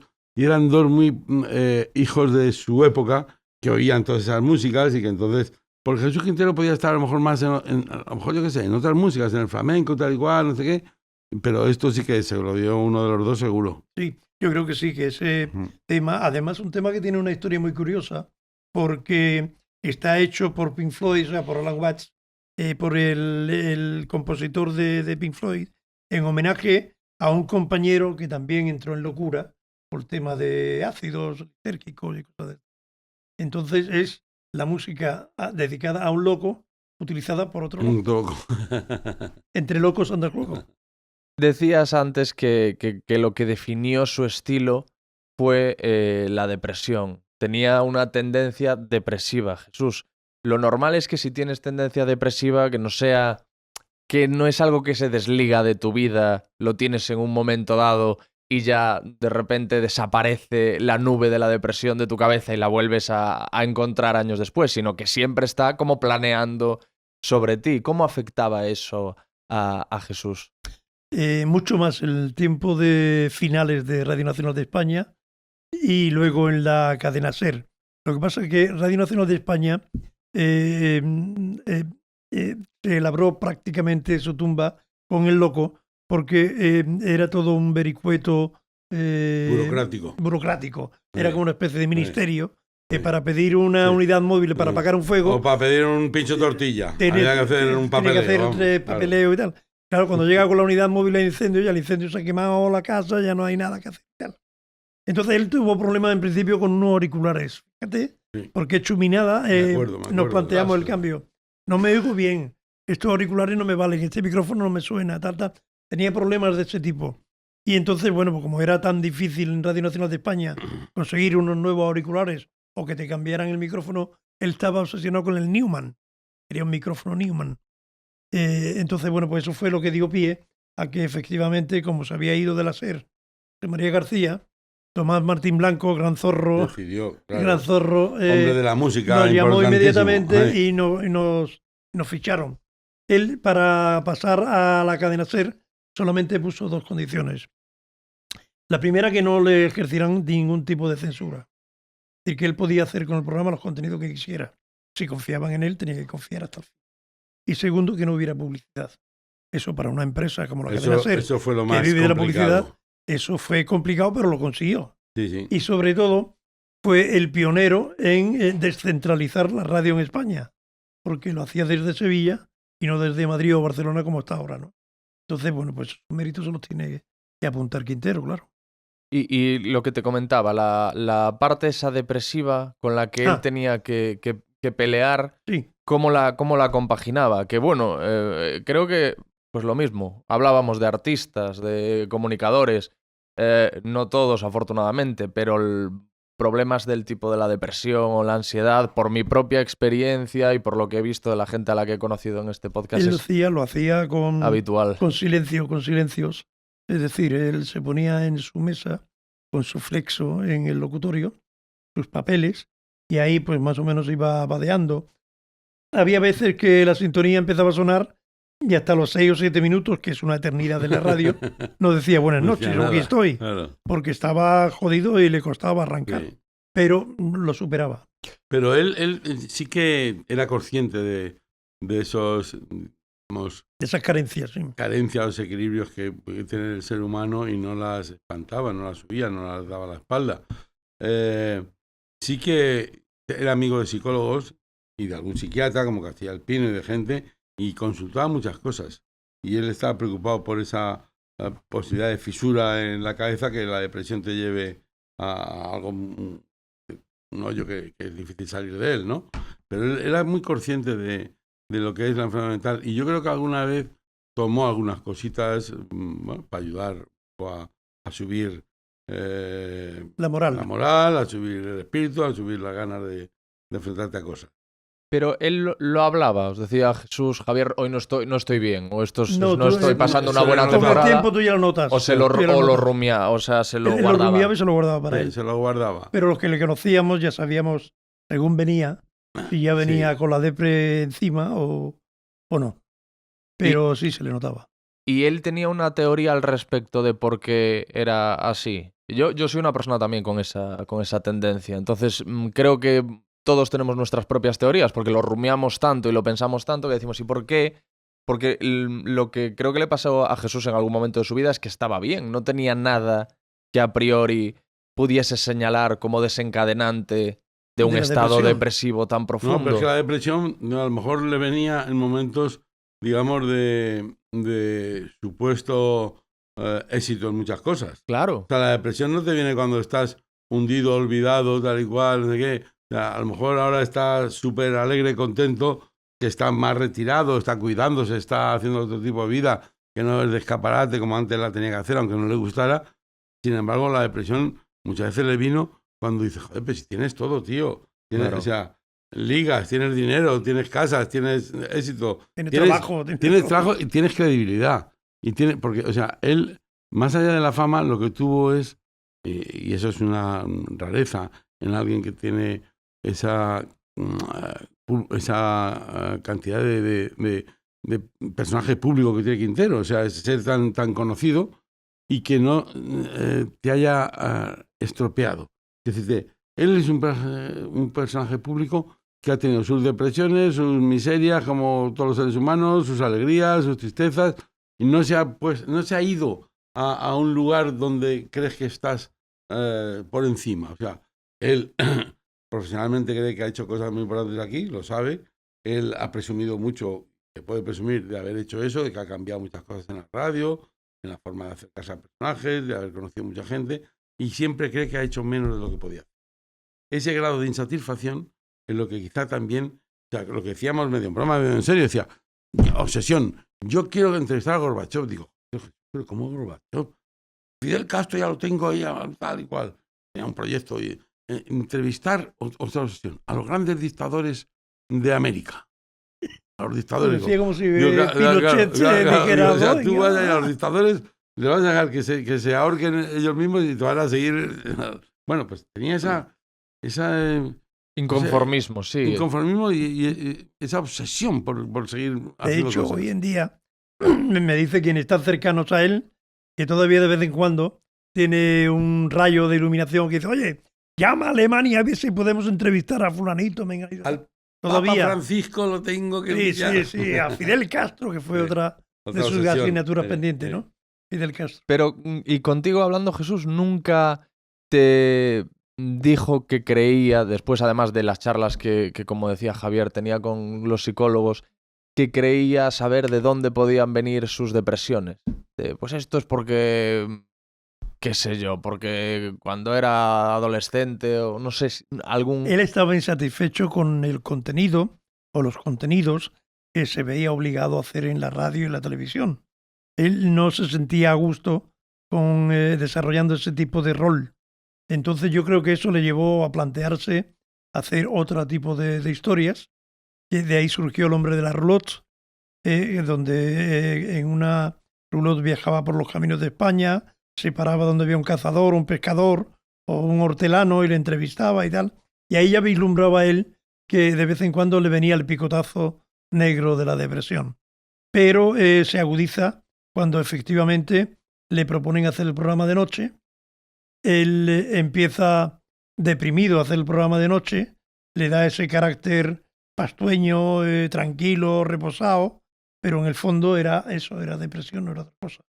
Y bueno, pues poco a poco vinieron también momentos felices, momentos de iluminación, y ahí fue pues navegando en esas aguas de la depre, no depre, depre, no depre.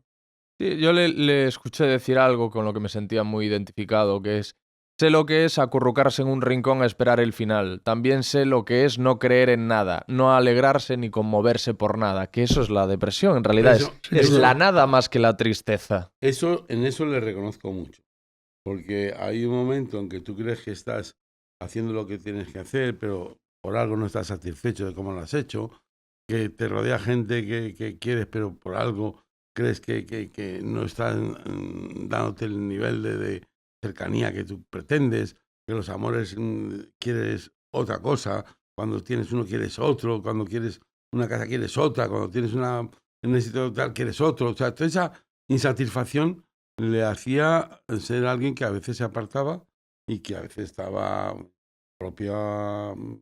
¿sí?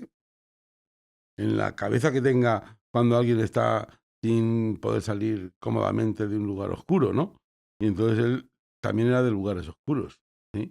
Y eso a veces decía, no vengas, que estoy pasando muy mal, que está, que te pasa algo y tal. No, que no.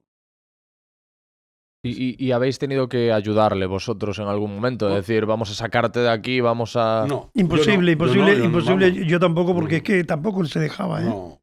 Lo máximo que hemos hecho es, después del programa, a las 3 de la mañana, acompañarle a su apartamento para que no fuera solo, en el barrio de Santa Cruz, y llevarle a casa o recogerle, en fin, ese tipo de contacto para que no se sintiera tan solo, ¿no? Yo me quedaba en su casa muchas veces cuando venía aquí, iba a un hotel normalmente, pero algunas veces me quedaba en su casa y él sí que tenía esa necesidad, que aunque no tuviera la necesidad tanto de hablar, de saber que tenía Alguien que le acompañaba. alguien, Sí, ¿sabes? alguien que le acompañaba. Si no era algún amigo, era alguna amiga, alguna tal, la soledad acompañada. Claro, porque él, y esto también es algo que está muy ligado a la depresión, él se sentía solo. Seguramente. Estás rodeado de gente y conoces a todo el mundo y a lo mejor te sientes solo muchísimas veces. O sea, el propio hecho de no haber, hasta bien avanzada su edad, estabilizado una relación, te indica algo. Indica que quizás no te es fácil convivir y compartir, sino que, bueno, querías hacer muchas convivencias, muchas vidas. Eso es algo muy... Yo lo entiendo muy bien, ¿no? Y luego, cuando llegas a un sitio quieres llegar a otro y quieres estar en otro sitio y quieres... Y luego ocurre que en este caso había una especie como de esquizofrenia, porque por una parte era el personaje del loco, que a veces se veía obligado a representar, pues cuando va por la calle y te saluda, Claro. o ante los Tienes que hacer el personajes papel. y tal. El personaje del loco, que en cierta manera es la excelencia de un guionista, no otra cosa. Y otra cosa es el Quintero real, Jesús Rodríguez Quintero, que día a día pues se tropezaba con que efectivamente, después del programa de radio, después de esa historia de comunicación, de vaciarte ante el micrófono, tienes que volver a casa solo, ¿no? Y te encuentras en la soledad del apartamento. Todos sabemos cómo Rafael, el PH nuestro de Linares, cayó en el alcoholismo precisamente en la soledad de los hoteles, después de los conciertos, con las botellitas del minibar. ¿Por qué? Por la soledad. La soledad a veces conlleva que los más exitosos, los más aparentemente acompañados, son los mayores solitarios, ¿no? Y a Quintero también le pasaba eso. Y por ese contraste, a mí me lo decía Antonio Resines, me decía, tú como subes a un escenario a las 9 de la noche, haces una obra de teatro, la gente te aplaude, incluso hay quien se levanta, hay quien te ovaciona, hay quien corea tu nombre. Después de eso, te vas al hotel a dormir. Eso Claro. es. Claro.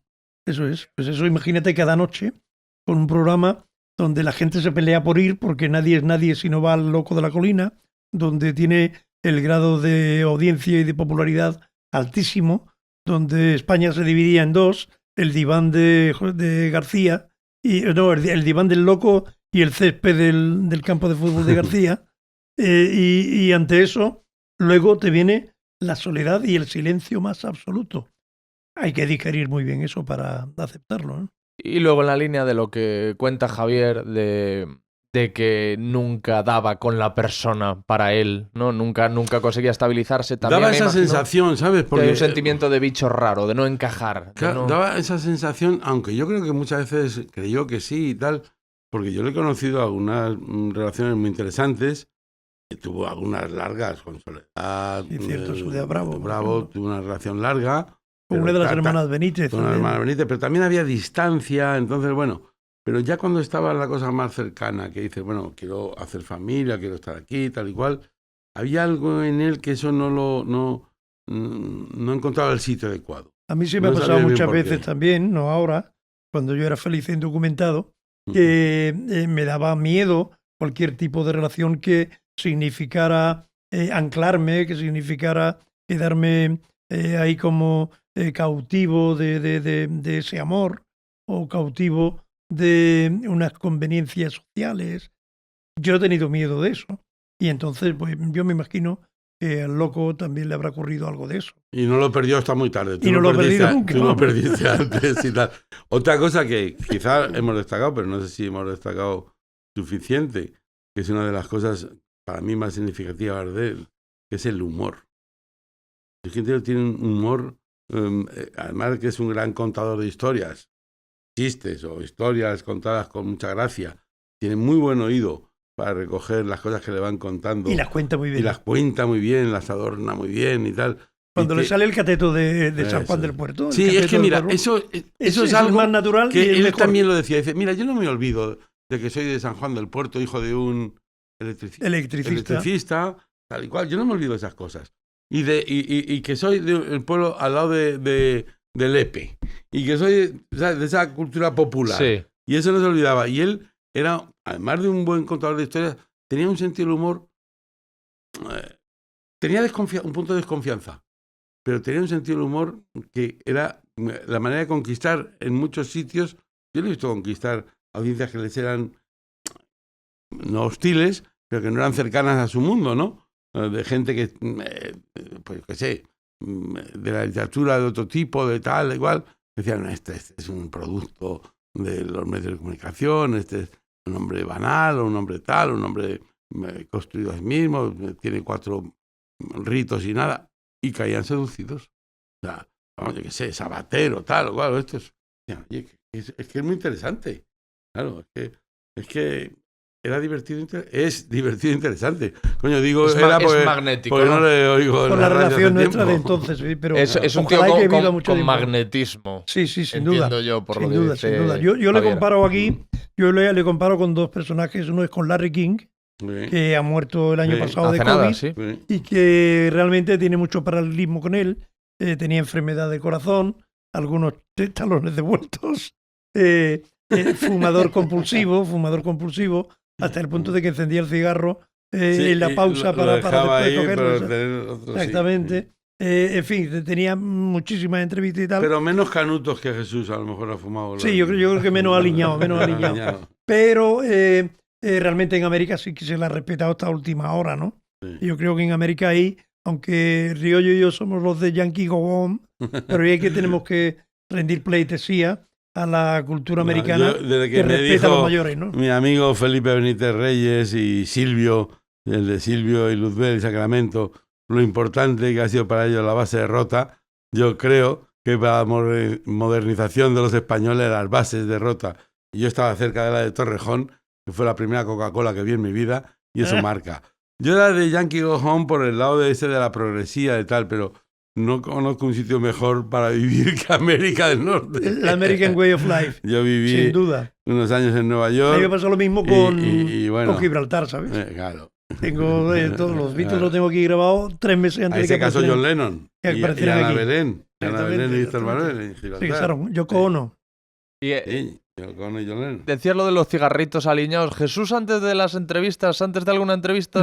No por método, dependía. Algún día le apetecía, otro día no. Lo podía hacer antes. No. Tampoco era abusivo, no. Vamos a ver. Lola Flores necesitaba más aliño de otra cosa antes de hacer cualquier cosa. Aliño colombiano, ¿no? ¿Sí? Pero Jesús no era así. O sea, no es así. No, vamos. O sea, ahora sí se habrá dedicado a fumar canutos. Yo tengo una amiga que ha muerto, una madre de una amiga, ha muerto hace poco, con 90 años, y fumaba 22 petardos. Sánchez Dragó, que se lo fumaba al día. En el diario de Cádiz. O sea, yo me puedo fumar 10 o 15 cigarrillos, ya fumaban más cigarrillos que yo, pero en canutos. Y otra directora que conozco de Tánger, que hizo La vida perra, Farida Benjazid, no para de fumar canutos en casa. O sea, yo ya cuando voy a su casa sé que voy a fumar, aunque sea por cercanía. Pero eso en Marruecos es como tomar tinto de verano. Bueno, aquí. Eso es como ir a Cantimpalos a tomar chorizo, claro, es normal, sí, claro, pero bueno. O a comprar cubitos al Polo Norte, ¿no? Lo mismo. Pero no era metódico, no era, digamos... no era un buen drogata. Drogodependiente, ¿no? No era un buen drogata. ¿Y juerguista? Pues sí, le gustaba, bueno. Métele un buen flamenco y ya está allí Quintero en primera línea, sí. Si le dejaban hablar un poquito. Y él lucirse un poquito. Y tal, la noche podía ser muy larga. Y tomar copas y tomar cosas. Y risas. Sí, claro. ¿Y cuál creéis que es su entrevista favorita? Ay, no sé. Tiene varias, porque tiene además flashes también. Por ejemplo, le encantó hacer rezar en latín el Padre Nuestro, Pater Noster, Quis in Celis, a la Pasionaria, por ejemplo. Ah, sí, sí, Eso sí, le sí. encantó Eso sí, sí. y siempre lo recuerda. Sí, verdad. La última entrevista que le Sí, hizo a Rocío Jurado, yo la recuerdo con especial cariño, Sí, porque Rocío porque es mi amiga y... tan, primero que era muy amiga y segundo era tan generosa, que recuerdo entrando en el estudio con un abrigo de pieles blanco, tiró el abrigo de pieles blanco al suelo y pasó andando sobre el encima. abrigo por encima. Y luego ¿no? le encantaba, de otro estilo, la de Benny de Cádiz. Oh, el La Beni, de el Beni, es que otro Benny- gran con Benny- talento. con Benny El era- Beni y era- Silvio han sido dos betas el Benny y maravillosas. Silvio han sido de las Que dos raras. ríete tú de risita y del pocín. De Sevilla y de Cádiz, que son, vamos, cumbre. Es más, con el Beni de Cádiz, estuvo en el pregón de Cádiz que dio Quintero, pregón de en Cádiz hay que mamar, era el eslogan, y luego Antonio Burgos decía que había sido suyo, pero en fin. Bueno, ahí Antonio estaba Burgos ese dilema. también colaboró en muchas cosas de Quintero. hay que Sí, decirlo, ¿eh? sí. Antonio Burgos estuvo durante muchos años. Ahí la hay una historia de confianza, la amor-odio, amistad, amor-odio. amor-odio. Luego ya se convirtió en otra cosa, pero yo el recuerdo que tengo de cuando yo venía aquí, que Antonio Burgos era uno de sus amigos, uno de los imprescindibles, y que seguramente alimentaba de muchas cosas. Sí, Vamos, sí. seguramente no, seguro. Seguro. Y Paco Cervantes era otro de Paco, los... hombre, Paco. Hemos Pero dicho Paco a lo que iba, fundamental. resulta que en la plaza de San Antonio, donde se daba el pregón, estaba montado el escenario y le pusieron una subida para meter ahí una ambulancia, porque la historia era apagar todas las luces de la plaza con la música de Pink Floyd sonando a tope, la plaza llena, apagar las luces y la sirena de la ambulancia sonando con la luz dando giros, subir hasta el escenario. Y en el escenario salían dos loqueros, por decirlo de alguna forma, entrecomillado, eran el Beni de Cádiz y José Le, sacaban a Quintero con la camisa de fuerza, le quitaban la camisa de fuerza y debajo tenía la ropa de Lord Byron, con su sombrero de copa que le ponían y tal, y ya daba el pregón como Lord Byron.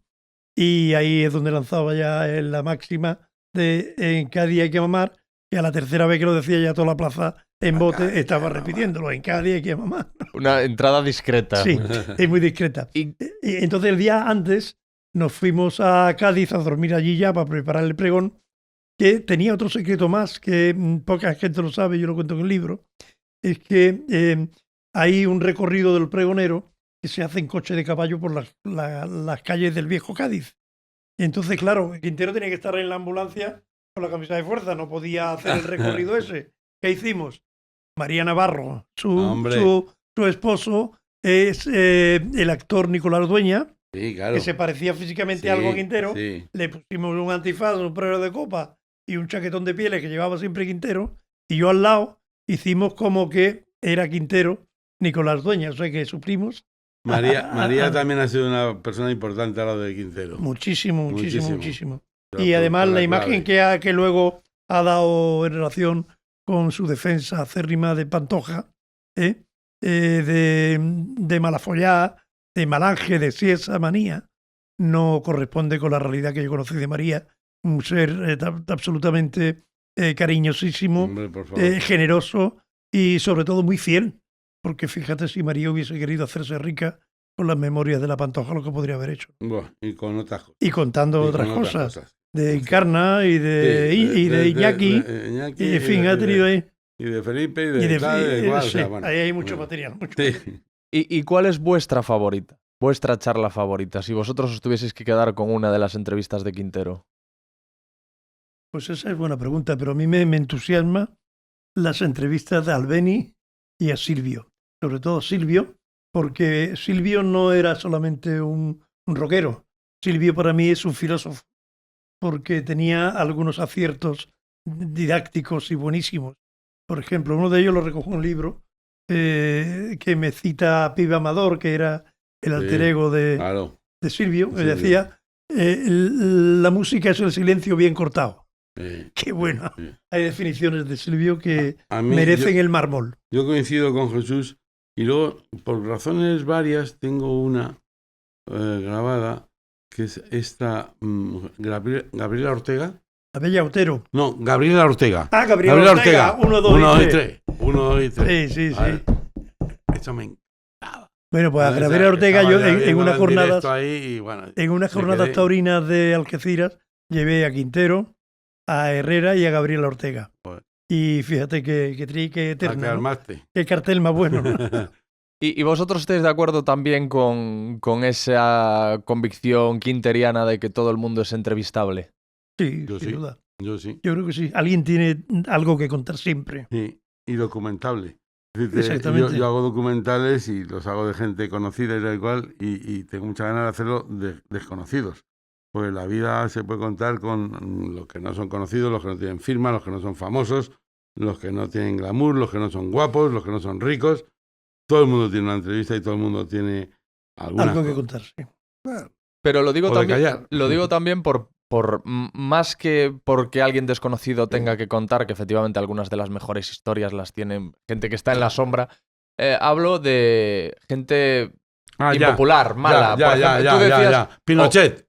Pues sí. yo, vamos. Bueno, hombre, yo quiero lo decirte, vamos a ver. entrevistaría. Claro, yo también. Yo Hemos le entrevistado entrevistaría. a terroristas de ETA. Claro, por eso. En función, Exactamente. yo lo haría, Exactamente, claro. hombre, claro. eso- Como a eso iba, periodista, a eso iba. posiblemente como político no lo haría, No, pero yo, como periodista sí. Claro. yo algún asesino hemos tenido que entrevistar y lo hemos entrevistado. Yo hice con Ferreras una cosa que se llama España en blanco y negro, íbamos a las cárceles más duras, a los manicomios más duros, y hemos estado en el arropiero que había matado a 19 personas. Y claro, Leopoldo María Panero, que Leopoldo también María estaba Panero, estaba gallarita, para allá, otra cosa, claro. y otro personaje que también es Hacerle muy traje brillante, ¿no? a lo de Lola Flores, ¿no? Porque decirte, he entendido que tú querías decir que si por razones de yo qué sé, de ética popularidad. o de Sí, ética o de sí. tal, no querías entrevistar a un asesino de ETA. Eso es. Pues yo sí. Ujú. Yo también lo entrevistaría. Sí, a mí cuando me preguntan por un personaje histórico, yo suelo decir Hitler, por ejemplo. Hitler sería alguien... Imagínate que Tiene una buena entrevista, entrevista. Tiene buena entrevista y mucha documentación. Y en tu caso, me decías, me has mencionado quién es la protagonista o tu entrevista favorita. ¿Lo has No, dicho? yo digo que el recuerdo, yo tengo unos recuerdos en este sentido parecidos a los de Jesús, porque tienen más que ver con las emociones, con que la entrevista haya quedado muy bien. Ya. Aunque el personaje tuviera esa seducción, pero no se hubieran soltado con nadie que no hubiera sido Jesús Quintero de esa manera. Ni Silvio ni el Beni se hubieran soltado así. Que perdona, ese es el reproche que lo haría Carlos Alsina cuando hizo en esa trifulca que tuvieron en Málaga, hizo aquel comentario sí. y haciendo Lo vi leña en del las árbol redes caído. tal igual, sí. Se Alsina equivocó. nunca haría una entrevista a Silvio y a Beni como pues le no, hizo Quintero. Vamos, Jamás. es que, vamos, todo mi respeto por Carlos Alsina, pero no tendrían esos personajes la confianza que daba. Mira, muchos de esos personajes, que son muy geniales algunos y otros muy complicados, tienen una empatía con Quintero que no se sabe bien dónde está eso. Está en algo que es difícil de definir. Y yo te decía lo de Gabriela Ortega, que es una mujer que hablaba así, que ya estaba en sus últimos años, que había sido un poco mito, rapsoda del flamenco y cantante y tal, que me emocionaba mucho cómo de repente pareció que era una joven y empezó a hacer las cosas que hacía cuando pequeña, ¿no? Entonces, te quedan emociones más que entrevistas redondas, ha hecho un montón. Muchas. Pero Antonio Gala era un pase toreo continuo. O sea, claro, Sí. Tenían una química especial, Gala Sí, y grabaron Quintero. claro. una serie Una de serie, 13 programas. Claro. Y sobre todo Antonio Gala ya le había cogido el pulso Sí. también al sentido del humor Sí. de Quintero y le pinchaba donde sabía que le hacía cosquillas, ¿no? Y Quintero encantadísimo de que Claro. Antonio Gala le pinchara, claro. Y si ahora mismo él pudiese elegir una última entrevista, o bueno, una nueva entrevista, ¿a quién creéis que diría? ¿Quién Pues mira, creéis ¿A quién le tiene más ganas a día de hoy Ponle Quintero? Trump si Yo quieres. ahora creo que haría una al emérito. Al emérito seguro, sí. Al emérito. Mm. Sí. Y el Uno de los Papa, personajes- Paco. Más, sí, papá por supuesto. Pero el emérito es más complicado. Sí. Al emérito le haría una. Y al emérito lo conoce, ¿no? Claro. El que está más cerca de entrevistar al emérito Es es don Carlos. es Carlos Herrera, que incluso Que ha ido a Abu Dhabi Que lo va a hacer, saludarle y que tal. lo sí. va a hacer. Oye, y de lo que decías de Alsina, eso lo habéis visto los dos, en la discusión que Sí, también lo vi en las se hizo redes, viral. Sí. ¿Y qué pensasteis cuando lo visteis? Me pareció absolutamente injusto y una falta de respeto al maestro. Creo que se equivocó Sinceramente. Alsina. Creo Sí, que se equivocó. sí. Creo que se equivocó. Porque no Y- se trata de que el entrevistado te dé todo lo que tiene, sino que se trata de que tú crees el clima suficiente y conveniente para que el entrevistado no se sienta agredido y se abra, se relaje y te lo muestre. ¿Y sabes lo que hacía muy bien Jesús Quintero? Terminar las entrevistas. A ver cómo lo hace. No, mira qué elegante, Javier, para decir, bueno, vamos a terminar, vamos acabando. ¿no? Pues lo voy a hacer preguntándote una cosa. Lo has dicho, tú haces documentales, eres biógrafo también. ¿Vas a dedicarle uno a Jesús? Pues mira, eso es algo que me hubiese encantado. Pero como sabe Jesús lo difícil que es que él no quisiera estar encima revisándolo todo, poniendo pegas, poniendo tal, así no se trabajaría con libertad. Entonces yo prefiero tener mis recuerdos bien tal, y luego, como estoy haciendo una suerte de memorias, sin duda va a aparecer muy bien Jesús Quintero en una parte. ¿Para cuándo tus memorias? ¿Para cuándo? Ay, cuando sea mayor. Cuando sea mayor. O sea que échale años. Cuando sea mayor. ¿Tienes el título? Mis queridísimos hijos de puta, no, está cogido. Lo voy cambiando. Se iba a llamar Educación y Descanso, pero a lo mejor ahora se llama Prieta las filas. No sé. Mientras no pongas cara al sol, va bien. Jesús Melgar, Javier Riollo, ayer cuando hablábamos por teléfono yo os decía, no quiero que sea una entrevista, quiero que sea una reunión de amigos. Yo creo que lo hemos conseguido, ¿no? Yo creo que sí. Hombre, vamos. ¿Y qué otra cosa si no es esto? Eso es. Y viva la Costa da Morte, ¿no? Viva la Costa da Morte, viva Corcubión. Eso es. Ha sido un placer. Yo soy más de Rías Baixas, pero viva Corcubión. Bueno. Yo soy de Aldán. Yo soy de Morrazo. Yo soy de Morrazo. Sí. No, soy de Madrid, pero he optado por ser de Morrazo los veranos. Las Rías Baixas son una gozada. Lo has dicho de pasada a lo largo de la conversación, pero Jesús está mejor. Sí, está mejor, afortunadamente, creo. Eso nos dice desde hace 4 o 5 días. Y ojalá que pronto ya pueda volver a su casa a ser cuidado por los suyos, ¿no? ¿Vais a interceder para que se siente conmigo? Para que tenga una charla. Eso sí que es difícil. Yo eso primero muy difícil, voy a interceder para que se venga, que le gusta mucho a Tánger, a ver si le quiere venir. La última vez que le vi fue aquí en Sevilla y por azar, o sea, en la calle. Y estaba yo en Lisboa. Y le dije, venga, ¿vienes a Lisboa? Y me dijo, sí, coño, sí. Entonces, luego no lo hicimos por cosas. Voy a ver si ahora quiere dar el salto a Tánger. Estuvo a punto de comprarse una casa en Asila. No la compró, me parece, no llegó a comprar. Pero vamos, después de que nos conceda a nosotros lo que nos tiene que conceder, serás tú. Voy yo, vale. Pero no obstante, no te rindo mucho la ganancia, porque ya te digo que ha pasado de ese silencio creativo al silencio de autodefensa y es complicado que reciba a nadie. Hay instancias de peticiones de entrevistas a mansalva, pero desgraciadamente él sigue insistiendo pero desde luego, en que no lo quiere tendrías decir. Oportunidades porque le gustaras, porque le interesara, no por el dinero que le ofrecieras. Porque dinero lo ofrecen para hacer cosas y no entra ahí. Sí, lo último, yo le envié un libro para celebrar los 100 primeros episodios de este podcast, se editó un libro con algunas de las charlas y algunos de los momentos pues más memorables de esas conversaciones y gracias a María se lo pude hacer llegar a Jesús y me envió una foto de Jesús sosteniendo el libro bueno. Y me hizo mucha ilusión. Evidentemente el libro se lo dediqué y oye, que nunca pierdo la esperanza y de todas formas, mientras espero a que se recupere, Jesús, háblame con Herrera. ¿Vale? Acuerdo, que llevo detrás de él. Que decías tú viva a Costa da Morte. Con Herrera estuve comiendo en el Tira da Barca de Fisterra. Tirado Cordel. Tirado Cordel. A eso le gusta mucho. Mira, por ahí sí que le puedes ganar a Herrera también. Por tirar del cordel. Por el estómago, por el estómago. Tirar del cordel del beber y el vivir. Vamos, yo con Carlos Herrera creo que lo vas a conseguir. Pues llevo también mis 6 o 7 años. Gracias, caballeros. Un honor.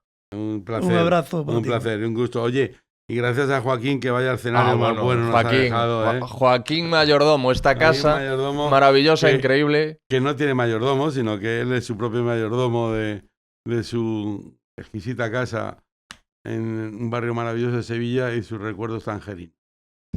Y gracias a Miguel Moebius que nos está ayudando aquí con las cámaras, nos está grabando, a ver cómo queda eso, a ver si salimos guapos. Gracias a todos. Amigas, amigos, si os ha gustado este episodio, aquí podéis acceder a algunos de los mejores momentos del podcast. Y no os olvidéis de suscribiros.